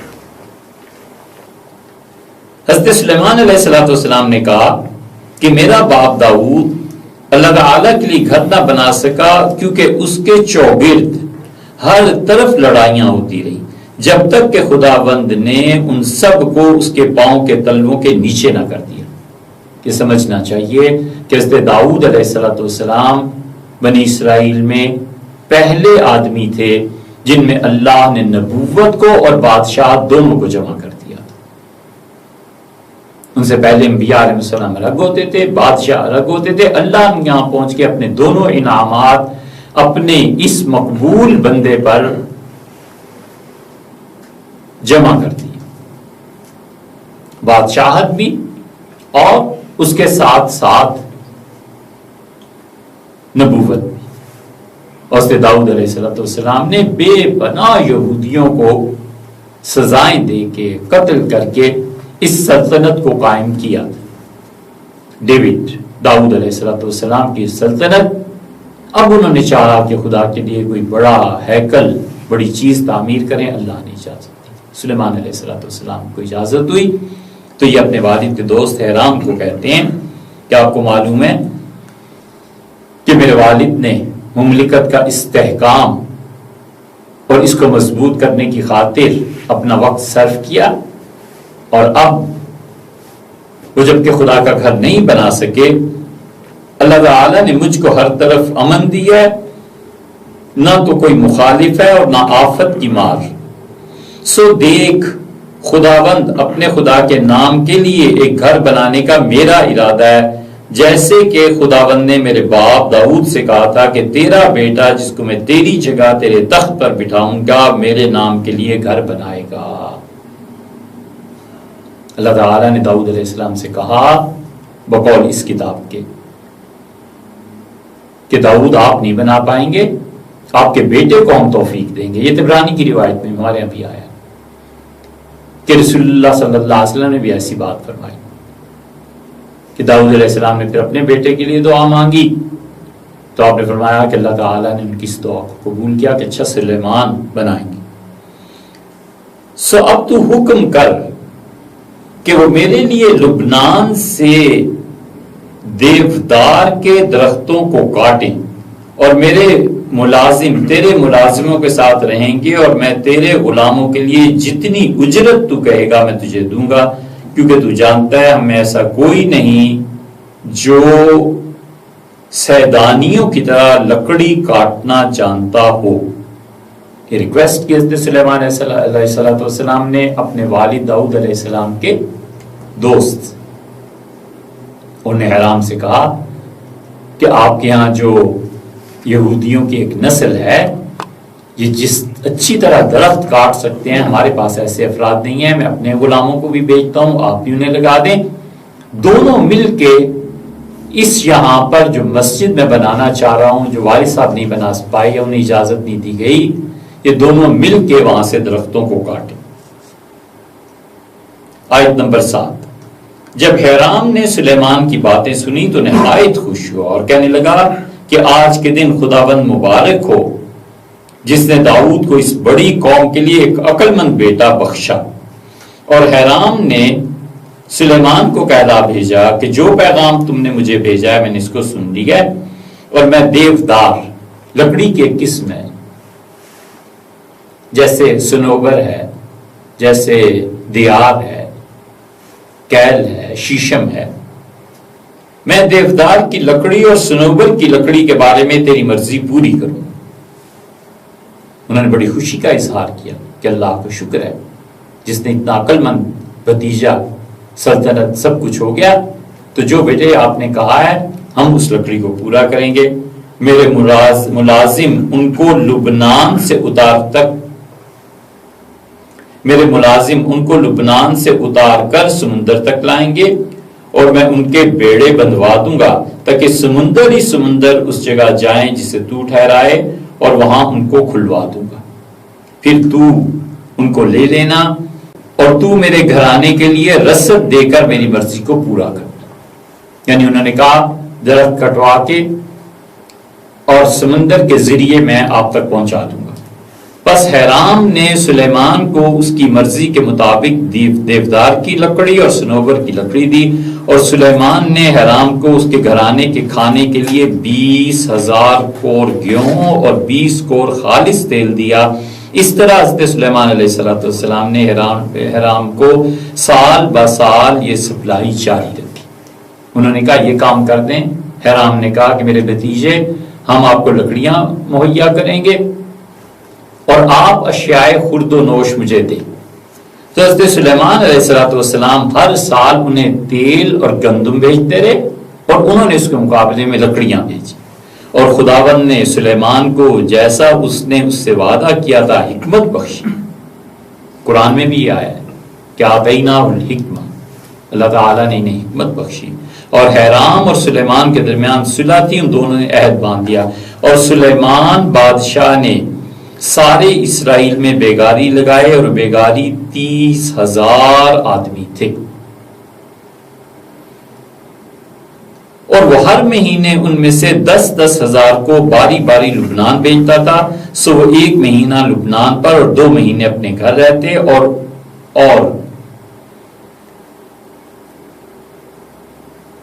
ان رام ان بیگاریوں کے اوپر تھا. ان رام کو ایک آفیسر مقرر کیا اور ان کے ماتحت 30,000 افراد تھے. 1 مہینہ جا کر وہ کام کرتے تھے، درخت کاٹتے تھے، 2 مہینے اپنے گھر میں ریسٹ کرتے تھے، پھر چلے جاتے تھے. یہ پورا نظام تھا.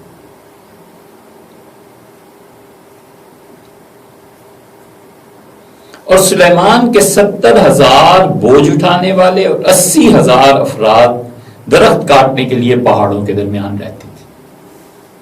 ان کے علاوہ سلیمان کے 3,300 خاص منصبدار تھے جو اس کام پر مختار تھے اور ان لوگوں پر جو کام کرتے تھے سردار تھے. 3,300 افراد کو ان 80,000 افراد اور 70,000 افراد کے اوپر مقرر کیا تاکہ کام چلتا رہے. اور بادشاہ کے حکم سے وہ بڑے بڑے بیش قیمت پتھر نکال کر لائے تاکہ گھر کی بنیاد گھڑے ہوئے پتھروں کی ڈالی جائے.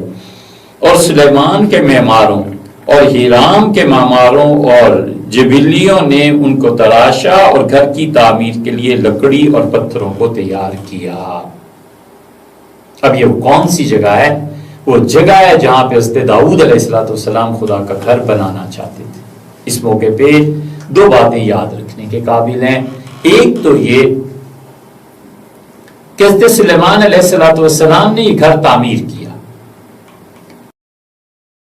گھر کی ایک دیوار اب تک باقی ہے جسے دیوار گریا کہتے ہیں.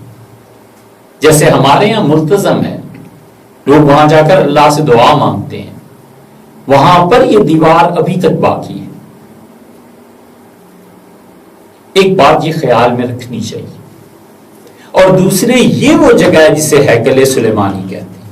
یہ یہودیوں کے ہاں جس کا نام ہیکل سلیمانی ہے، یہ ٹھیک وہ مقام ہے جو مسجد داؤد ہے. ہیکل سلیمانی ہے، مسجد داؤد ہے، بیت ایل ہے جہاں پہ حضرت یعقوب علیہ السلام نے سجدے کی بات کی. اور یہی وہ جگہ حضرت ابراہیم علیہ السلام کا مذبح ہے، سلاٹر ہاؤس ہے. اور یہی وہ مقام مسجد ایلیہ ہے اور یہی مسجد اقصیٰ ہے اور یہی بیت المقدس ہے. 7 نام ہیں ایک جگہ کے. اور اصل میں یہ مسجد ہے جیسے مسجد حرام. اور مسجد حرام پہ مشرکین کا قبضہ اور یہاں پہ خدا کے ان دشمنوں کا قبضہ جو اللہ کے دین سے ہٹے ہوئے تھے. اللہ نے من المسجد الحرامی الی المسجد الاقصیٰ کہہ کے یہودیوں نے جس گھر کو خدا کی عبادت سے ہٹا دیا تھا، اصل حقیقت کی طرف اللہ نے اشارہ کر دیا کہ یہ مسجد حرام اور مسجد اقصیٰ، یہ ایلیا کی مسجد، یہ مذبح خانہ، یہ سلاٹر ہاؤس، یہ ہیکل سلیمانی در حقیقت اللہ کو سجدہ کرنے کی جگہ. یہ ہے وہ مسجد اقصیٰ اور مسجد ایلیا. اور اسی وجہ سے حضرت رسالت مآب صلی اللہ علیہ وسلم نے فرمایا کہ جب سلیمان علیہ السلام یہ ہیکل سلیمانی تعمیر کر رہے تھے تو انہوں نے اللہ سے 3 دعائیں مانگی. ایک دعا یہ مانگی کہ اللہ میرے فیصلوں کو اپنے فیصلوں کے مطابق فرما دے. یعنی مطلب یہ کہ میں بادشاہ ہوں، مجھ سے انصاف ہی انصاف ہو، کہیں ظلم ہو جائے. اور ایک دعا غالباً یہ تھی کہ اے پروردگار اس گھر کو، اس جگہ کو قبول فرما، یا کچھ ایسی دعا تھی حدیث میں بہت جگہ. اور تیسری دعا جس کے متعلق رسول اللہ صلی اللہ علیہ وسلم، مجھے امید ہے وہ قبول ہو گئی ہوگی، وہ یہ تھی کہ ان کا اے رب جو اس گھر کی زیارت کو آئے مسجد اقصی کی، اسے ایسے ہی پاک کر دے جیسے وہ اپنی ولادت کے دن پاک تھا. آپ نے فرمایا مجھے اللہ سے امید ہے کہ ان کی یہ دعا قبول ہو گئی.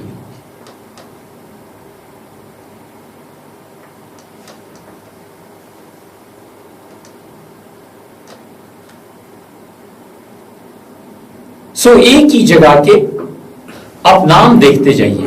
ابھی ہم نے گنوائے 7 نام ہو گئے. اس لیے قرآن نے اس میں سے مسجد اقصی کو چنا نام. پرے دور پرلے کنارے والی مسجد، یہ سب جانتے تھے کہ ایلیا کی مسجد ہے. اس لیے رسول اللہ صلی اللہ علیہ وسلم جب آ کر فرمایا کہ میں اس پرلی مسجد میں بھی گیا ہوں، تو کسی ایک روایت سے ثابت ہوتا ہے، کسی نے پوچھا آپ کی کیا مراد ہے؟ سب جانتے تھے کہ ایلیا کی مسجد. سب جانتے تھے کہ دور کی مسجد جہاں پہنچنے تک 40 دن لگتے ہیں، عربیہ سفر کرتے تھے. اور پھر یہی وہ مسجد ہے حضرت داؤد علیہ السلام کی. یہ جو کہتے ہیں 300 سال بعد بنائے گی، کب 300 سال کے بعد بنائے گی؟ اس کا مطلب یہ ہے کہ جان بوجھ کے تاریخ کو خراب کرتے ہیں، ظلم کرتے ہیں، یا اس کا مطلب یہ ہے کہ جاہل ہیں، جہالت کی وجہ سے پتہ ہی نہیں ہے کہ یہ مسجد کتنی قدیم ہے اور اللہ نے کب سے اسے بنایا؟ بیت اللہ کے 40 سال کے بعد. اور یہی وہ مسجد ہے جہاں پر سیدنا عمر رضی اللہ عنہ تشریف لے گئے تھے.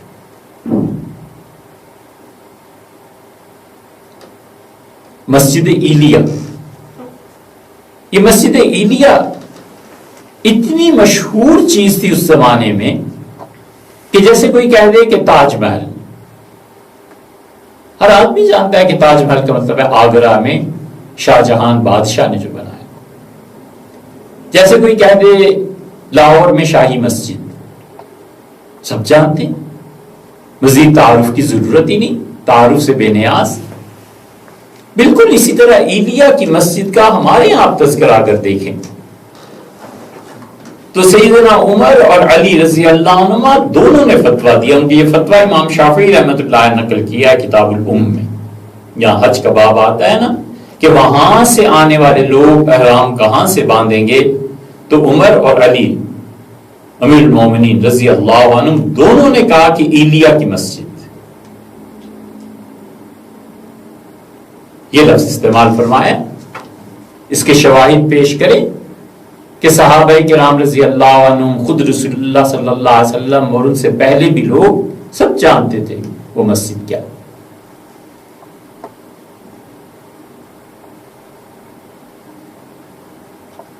خود نبی کریم صلی اللہ علیہ وسلم نے فرمایا یہ دوسری گواہی ہے. آپ نے فرمایا اللہ کا قرب حاصل کرنے کے لیے اگر سفر کرنا ہے تو بیت اللہ کا سفر کرنا، میری مسجد کا سفر کرنا. اور صحیح ترین روایات وغیرہ میں آیا ہے، آپ نے فرمایا کہ ایلیا کی مسجد کا سفر کرنا. یہ دوسری گواہی ہے. حضور صلی اللہ علیہ وسلم کسی ایک آدمی نے نہیں پوچھا کہ اللہ کے رسول ایلیا کی مسجد کا کیا، کہاں ہے، کیا چیز ہے. سب جانتے تھے یہی مسجد اقصی ہے، یہی ایلیا ہے، یہی بیت المقدس ہے، یہی ہیکل سلیمانی ہے، یہیں پر سلاٹر ہاؤس قائم کیا اور یہیں پر یعقوب علیہ السلام نے خدا کی عبادت چاہی. ایلیا اس مسجد کا تیسرا ثبوت بھی دیں اس زمانے کی کلام سے. ہمارے ہاں بھی یہ روایت ملتی ہے کہ اس ایلیا کی مسجد میں، اس مذبح میں، سلاٹر ہاؤس میں ابراہیم علیہ السلام نے دعا مانگی اور ان کا ربنا ارنا مناسکنا، اللہ مجھے حج کے مناسک کی تعلیم دے. اور اس گھر کے متعلق بھی اللہ نے حکم کیا، ہمارے یہاں بھی روایت ہے کہ اس گھر کو پاک رکھو ان لوگوں کے لیے جو یہاں پر آ کر نماز پڑھیں گے. یہ ایلیائی کی مسجد.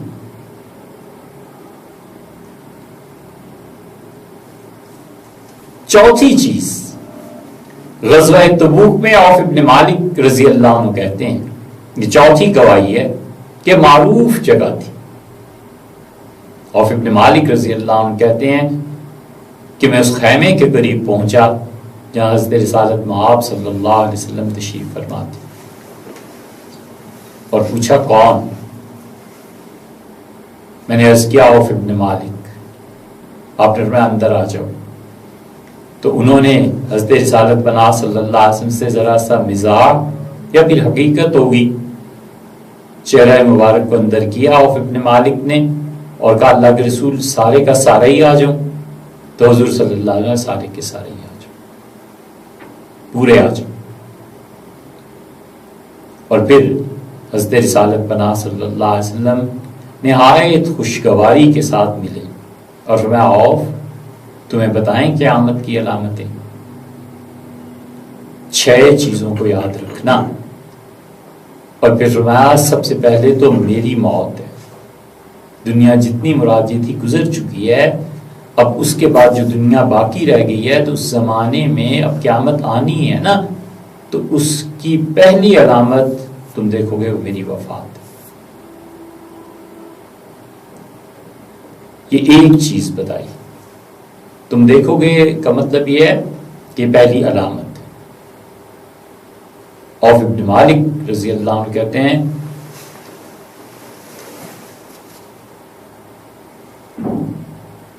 کہ جب حضور صلی اللہ علیہ وسلم اپنے انتقال کا ذکر فرمایا تو فوجمت ذالک وجمۃ شدید، میں افسوس اور دکھ اور حیرت کے سمندر میں ڈوب گیا، نہایت گہری خاموشی میرے اندر چھا گئی، یہ ہستی ہم سے اٹھ جائے گی۔ اور اس کے بعد رسول اللہ صلی اللہ علیہ وسلم نے فرمایا کہ تم ایلیا کی مسجد کو فتح کرو گے۔ کسی نے نہیں پوچھا اللہ کے رسول ایلیا کی مسجد کو، مسجد اقصی فتح کرو۔ پھر آپ دیکھیں حضور صلی اللہ علیہ وسلم نے جب گرامی نامہ بھیجا ہے حضرت داحیہ کلبی رضی اللہ عنہ کے ہاتھ، اور ہرقل کو دعوت دی ہے کہ ہرقل اسلام قبول کر لے، تو وہ ایلیا پہنچا تھا اور یہاں پر وہ عبادت کر رہا تھا عیسائی پادریوں کے ساتھ۔ اس روایت میں حدیث میں ہر جگہ ابو سفیان رضی اللہ عنہ کہتے ہیں کہ مدت سے ہمارے یہاں تجارت کا سلسلہ منقطع ہو چکا تھا، کیونکہ ہم اہل مدینہ سے جنگوں میں مصروف رہتے تھے، اور اب جب حدیبیہ ہو گئی تو پھر میں نکلا اور ایلیا میں ہرقل عبادت کرنے کے لیے آیا ہوا تھا، اور رسول اللہ صلی اللہ علیہ وسلم کا گرامی نامہ پیش کیا گیا، اور پھر مجھے وہاں طلب کیا گیا۔ سب جانتے تھے کہ ایلیا کی مسجد کون سی۔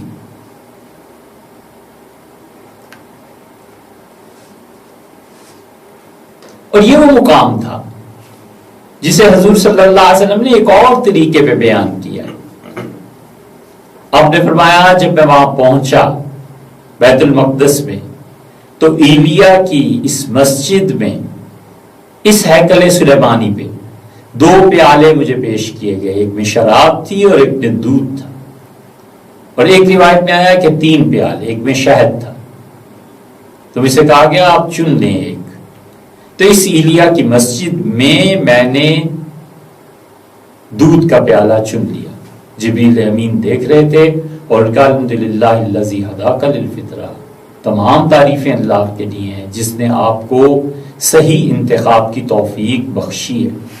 اور اللہ کے رسول لو اخترت ھذا، اگر آپ شراب کا پیالہ چن لیتے لغوت امت کو، آپ کی پوری امت گمراہ ہو جاتی۔ وہاں بھی یہی لفظ آیا کہ ایلیا کی مسجد میں میرے ساتھ یہ واقعہ پیش آیا۔ روات میں سے بعض آسمانوں کے قائل ہیں، بعض اس کے، لیکن بہرحال یہ روایت ہمارے یہاں موجود ہے۔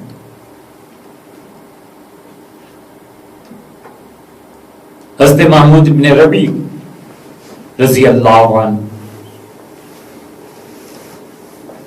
کہاں چلے گئے تھے؟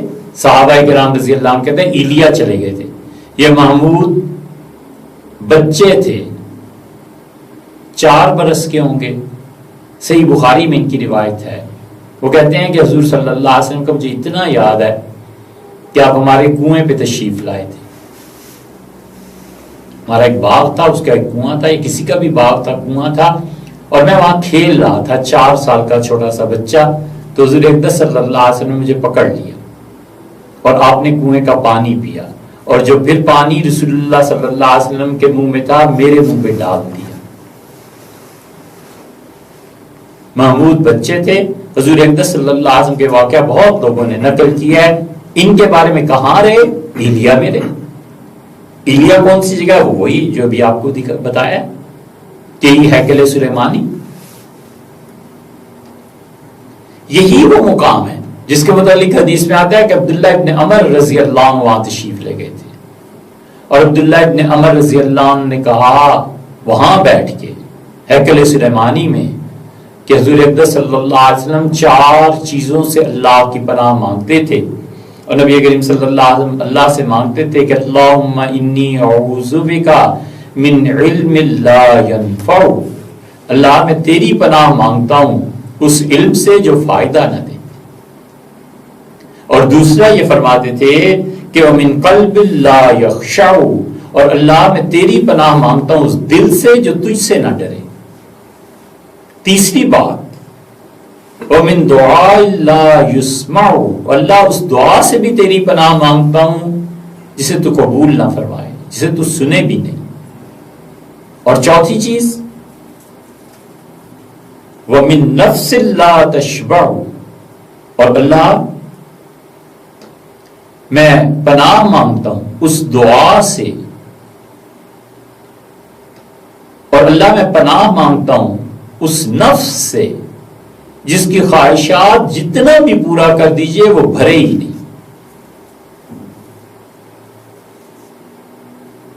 اعوذ بک من شر ہؤلاء الاربعہ، اللہ میں تیری پناہ مانگتا ہوں ان 4 چیزوں کی شرارتوں سے. اللہم انی اعوذ بک من علم لا ينفع وقلب لا یخشع ومن دعاء لا يسمع ومن نفس لا تشبع اعوذ بک من شر ہؤلاء الاربعہ. عبداللہ ابن عمر رضی اللہ عنہ نے وہاں بیٹھ کے کہا. حدیث کی کتابیں آپ دیکھ لیں، بلا تکلف وہ کہتے ہیں ایلیا میں تھے، مسجد ایلیا. اور یہ وہ مقام ہے جہاں سیدنا عمر رضی اللہ عنہ اپنے زمانے میں تشریف لے گئے. اور یہ وہ مقام ہے جہاں سیدنا عمر رضی اللہ عنہ 15 یا 16 ہجری میں تشریف لے گئے. مورخین نے اسے نقل کیا. اور یہ وہ مقام ہے جہاں پہ سیدنا عمر رضی اللہ عنہ تشریف لے گئے 15 یا 16 ہجری میں. ان کا مشہور سفر تھا، اور انہوں نے مدینہ منورہ میں خلافت سیدنا علی رضی اللہ عنہ کے حوالے کی اور اپنے غلام اسلم کے ساتھ سفر کیا. اور امیر المومنین وہاں پہنچے ہیں. صحابہ کرام رضی اللہ عنہ کا ایک جمع غفیر وہاں جمع. سیدنا عمر رضی اللہ عنہ کی بڑے بڑے لوگوں سے وہاں ملاقاتیں. حضرت عبیدہ بن الجراح رضی اللہ عنہ وہاں تھے، خالد بن ولید تھے، عبد الرحمن بن عوف تھے. 4000 صحابہ کرام رضی اللہ عنہ جمع تھے، اور انہوں نے امیر المومنین سیدنا عمر رضی اللہ عنہ کا استقبال کیا، ان سے ملے. اور سیدنا عمر رضی اللہ عنہ نے وہاں پر عیسائیوں کے ساتھ معاہدہ کیا. وہ معاہدہ آپ کو کئی جگہ پہ مل جائے گا. ہم جس مسجد کی بات کر رہے ہیں پھر دوہراتے ہیں کہ وہ مسجد جسے مسجد اقصی کہتے ہیں، وہ مسجد جسے حضرت ابراہیم علیہ السلام نے جہاں پر سلاٹر ہاؤس بنایا، وہ مسجد جو ایلیا کی مسجد کہلاتی ہے، جو ہیکل سلیمانی ہے، جہاں پہ حضرت داؤد علیہ السلام مسجد بنانا چاہتے تھے، اور ان کی مسجد داؤد وہ کہلائی بھی ہے. بیت المقدس، یہ سب ایک جگہ کے نام ہو گئے. وہاں پہ سیدنا عمر رضی اللہ عنہ کے معاملے میں یہ آیا ہے کہ جب وہ معاہدے وغیرہ سے فارغ ہوئے اور عیسائی پادری ان سے ملے ہیں وہاں، تو حضرت عمر رضی اللہ عنہ نے ایک سوال کیا. چنانچہ یہ کتاب ہے قدس اور اس کی تاریخ پہ. مجید الدین حنبلی جو 860 ہجری میں پیدا ہوئے، انہوں نے قدس شریف کی تاریخ لکھی، اور چنانچہ وہ سیدنا عمر رضی اللہ عنہ کے اس سفر کا ذکر کرتے ہیں، اور یہ جو کچھ انہوں نے تحریر فرمایا ہے پھر مختلف تاریخ کی کتابیں اس کی تائید کرتی ہیں۔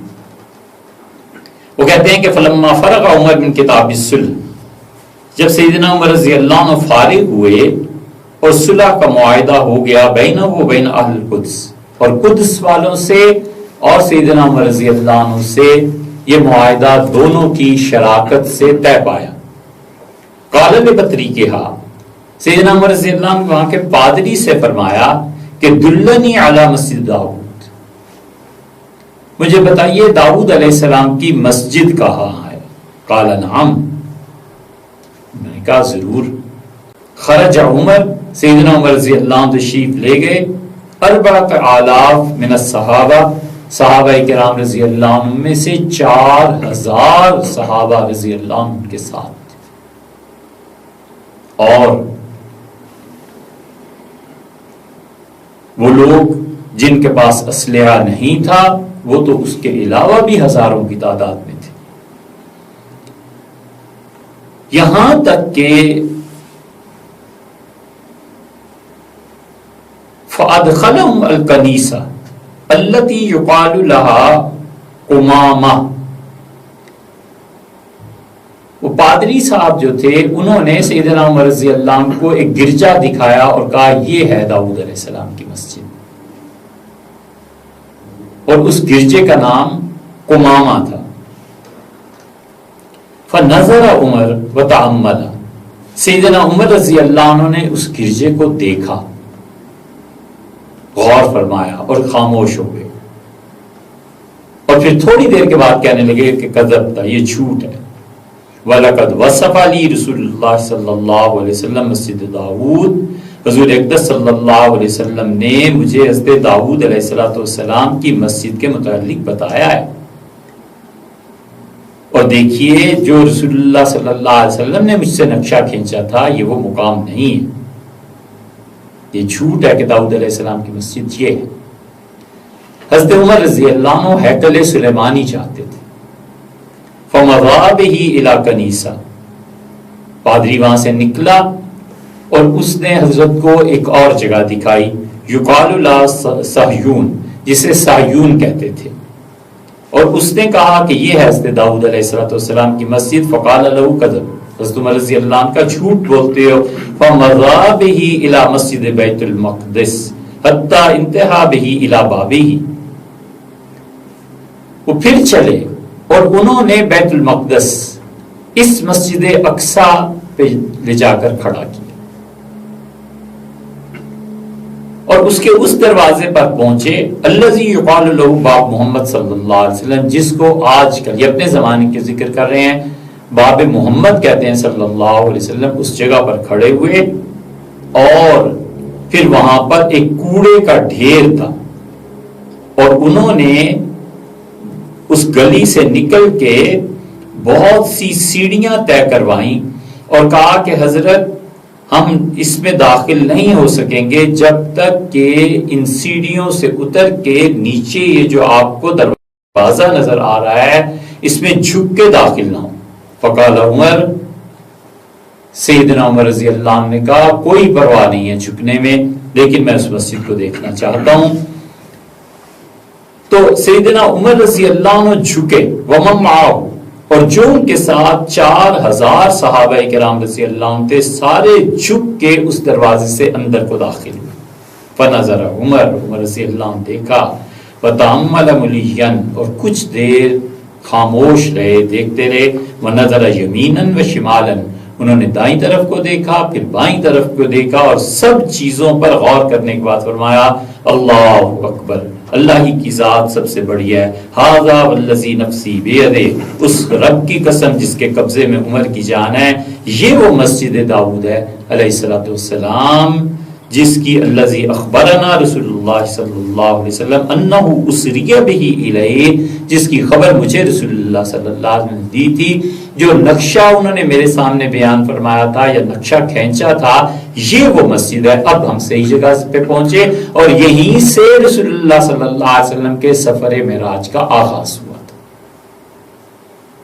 یہ سیدنا عمر رضی اللہ عنہ، اور انہوں نے دیکھا کہ چٹان صخرہ جسے کہتے ہیں، اس پر بہت زیادہ گندگی ہے، اور یہ گندگی ڈال دی ہے یہودیوں کی ضد میں عیسائیوں نے کہ ان کے اس پاک مقام کو ناپاک کر دیا جائے۔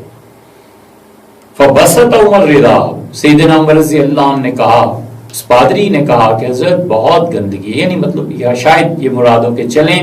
سیدنا عمر رضی اللہ عنہ کا نہیں، اور انہوں نے اپنی اوپر کی چادر اتاری اور زمین پہ بچھا دی تاکہ اس کوڑے کو جمع کریں، اور سیدنا عمر رضی اللہ عنہ نے جھاڑو ہاتھ میں لیا اور پھیرنے لگے، اور پھر مسلمانوں نے دیکھا کہ امیر المومنین جھاڑو سے خدا کا گھر مسجد صاف کر رہے ہیں، تو لوگ پل پڑے اور سب نے جھاڑو اٹھا لیے، اور پھر وہ حضرت داؤد علیہ السلام کی مسجد کے محراب میں امیر المومنین تشریف لے گئے، اور پھر سیدنا عمر رضی اللہ عنہ نے وہاں پر جا کر صلی فی، اس میں نماز پڑھی۔ سیدنا عمر رضی اللہ عنہ کی فراست، عقل، تعلق مع اللہ کا اندازہ لگائیے کہ انہوں نے اس نماز میں سورت کیا پڑھی۔ ثم قرأ سورۃ صاد وسجد، انہوں نے سورہ صاد کی تلاوت کی اور سجدہ کیا۔ سورہ صاد میں اللہ تعالیٰ نے حضرت داؤد علیہ السلام کا ذکر کیا ہے، پھر اللہ نے ان کے سجدے کا ذکر کیا ہے کہ اللہ نے اسے سجدے کو داؤد علیہ السلام کے قبول کر لیا۔ سیدنا عمر رضی اللہ عنہ نے بھی سورہ صاد پڑھی اور سجدے کے مقام پر داؤد علیہ السلام نے سجدہ کیا تھا، انہوں نے بھی سجدہ کیا تاکہ اللہ تعالیٰ ان کی بھی لغزشوں کو معاف فرما۔ کمال ہے امیر المومنین کا اللہ کے ساتھ تعلق اور اس کی معرفت کا کہ انہوں نے دیکھیے کس طرح اس صورت کا چناؤ اور انتخاب کیا۔ اور پھر سیدنا عمر رضی اللہ عنہ کی ایک اور دیکھیے اسلام تعلق، یہ جو ہمارے یہاں آتا ہے نا اس کو 3 مرتبہ نچوڑو 3 مرتبہ دھو لو، یہ ہے وہ۔ سیدنا عمر رضی اللہ عنہ نے محراب سے ہٹے اور پھر فرمایا کہ جہاں پر گندگی پڑی ہوئی تھی نا، لوگوں اس پہ نماز نہ پڑھنا جب تک کہ 3 مرتبہ اچھی کھلی بارش اسے دھو نہ دے، یعنی یہ جگہ پاک ہو جائے۔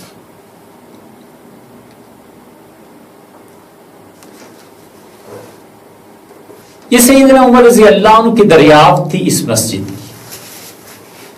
مذبح یہی تھا، ہیکل سلیمانی یہی تھا، داؤد علیہ السلام کی مسجد یہی تھی، حضور صلی اللہ علیہ وسلم کے سفر ہجرت کا سفر معراج کا آغاز یہیں سے ہوا تھا۔ اس لیے قرآن جو یہاں کہتا ہے نا مسجد اقصی، جھوٹ بولتے ہیں وہ جو یہ کہتے ہیں کہ یہ مسجد اقصی اس وقت مسجد ایلیا تھی، مسجد اقصی اس وقت بھی لوگ جانتے تھے اسی نام سے، پلے کنارے والی مسجد، صفت موصوف کو اللہ نے بیان کیا۔ اور پھر اس مسجد کو حضرت عمر رضی اللہ عنہ نے وسیع فرمایا ہے، اتنا وسیع فرمایا تھا کہ 3 سے 4 ہزار نمازی اس میں سما سکتے تھے، اس کی سمائی اتنی بڑھا دی تھی۔ حضرت عمر رضی اللہ عنہ حکم کیا اور فرمایا پھر اس کو بڑھاؤ۔ پھر مسجد اقصی کو بنو امیہ نے بہت زیادہ سجایا ہے، قیمتی پتھر، سونا، چاندی۔ رجا رضی اللہ عنہ، رجا رحمت اللہ علیہ اس کی نگرانی کرتے رہے، اس کا تذکرہ ہم نے اپنی کتاب میں کیا ہے۔ اور آخری شہادتیں تو اور بھی بہت ہیں، لیکن آخری شہادت آپ کے سامنے رکھیں کہ مسجد اقصی، مسجد ایلیا، ایک آدمی جو جرمنی کا تھا اس نے سفر کیا ہے۔ ہمارے سامنے یہ کتاب ہے نیو انسائکلوپیڈیا بریٹانیکا، اور مائکروپیڈیا کا یہ فرسٹ والیوم ہے، اور اس کے صفحہ نمبر 534 پر وہ تذکرہ کرتے ہیں آرکلف کا، اور آرکلف یہ اس کے متعلق لکھتے ہیں کہ لیٹ 7th سینچری جرمنی، 7ویں صدی کے آخر پہ یہ مڈل ایسٹ گئے، پادری تھے، اور وہاں جا کر انہوں نے اپنے مشاہدات لکھے۔ یہ غالباً سیدنا عمر رضی اللہ عنہ کی جو مسجد ہے اس کے چند سال بعد یہ اسے دیکھنے گئے۔ بشپ پادری تھے، who was the earliest Western Christian traveler and observer of importance in the Middle East after the rise of Islam۔ اسلام جب ترقی پذیر ہوا ہے تو مڈل ایسٹ میں یہ گئے ہیں اور انہوں جا کے وہاں پر مشاہدات کیے ہیں۔ although he most likely was connected with a monastery، اگرچہ یہ عیسائیت کی ایک شاخ سے وابستہ تھے، some believe he was the bishop of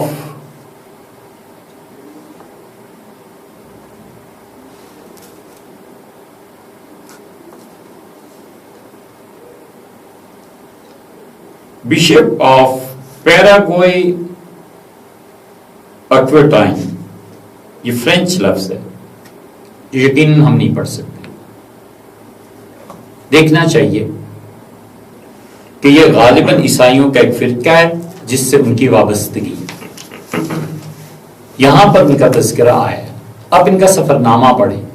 انہوں نے بھی اس مقام کا ذکر کیا کہ سیدنا عمر رضی اللہ عنہ نے اس مسجد کو کیسے بڑھایا تھا، اور یہ حوالہ اگر آپ کو اصل میں چاہیے ہو تو رسالۃ العلم ایک نہایت قدیم شمارہ ہے جو اردن سے شائع ہوا کرتا تھا۔ اس شمارے میں 1968 کے جو شمارے ہیں انہیں دیکھنا چاہیے، اس مسجد کا ذکر وہاں بھی ملے گا، مسجد ایلیا کے عنوان سے، بیت المقدس کے عنوان سے۔ اس جگہ کا تعین ہم نے کیا ہے نقشوں کی مدد سے، اس کو دیکھ لیجئے۔ چنانچہ وہ لوگ جو کہتے ہیں کہ قرآن میں مسجد اقصی کا جو لفظ آیا ہے یہ تو مسجد بنی 300 سال بعد ہے، حضور صلی اللہ علیہ وسلم نے اپنے پاس سے اس مسجد کا نام ڈال دیا تھا، انہیں اس ساری بحث کا یا تو جواب دینا چاہیے، اور اگر جواب نہیں ہے تو پھر توبہ کر لینی چاہیے، جو آسان راستہ ہے۔ اگر وہ جان بوجھ کے اس چیز کو پھیلانا چاہتے ہیں اور جان بوجھ کے یہ کام چاہتے ہیں، کرنا چاہتے ہیں، جان بوجھ کے تہمت لگانا چاہتے ہیں، تو اللہ سے ڈرنا چاہیے، اور جواب نہ دے پائیں تو ایک دوسرا راستہ بھی ہے کہ ڈوب مریں۔ حضرت رسالت مآب صلی اللہ علیہ وسلم پر الزام لگانا، قرآن کو ایک شخص کی تصنیف کہنا، اور اس میں ایسی دلائل بیان کرنا جیسے دنیا میں قرآن، اللہ کی اس کتاب، حضرت رسالت مآب صلی اللہ علیہ وسلم کی نبوت اور نبی رسول اللہ صلی اللہ علیہ وسلم کی سچائی، اللہ کی طرف سے حقانیت کے نازل کرنے کے بعد اس کا دفاع کرنے والے خدا موجود ہی نہیں رہے۔ ایسے نہیں ہو سکتا۔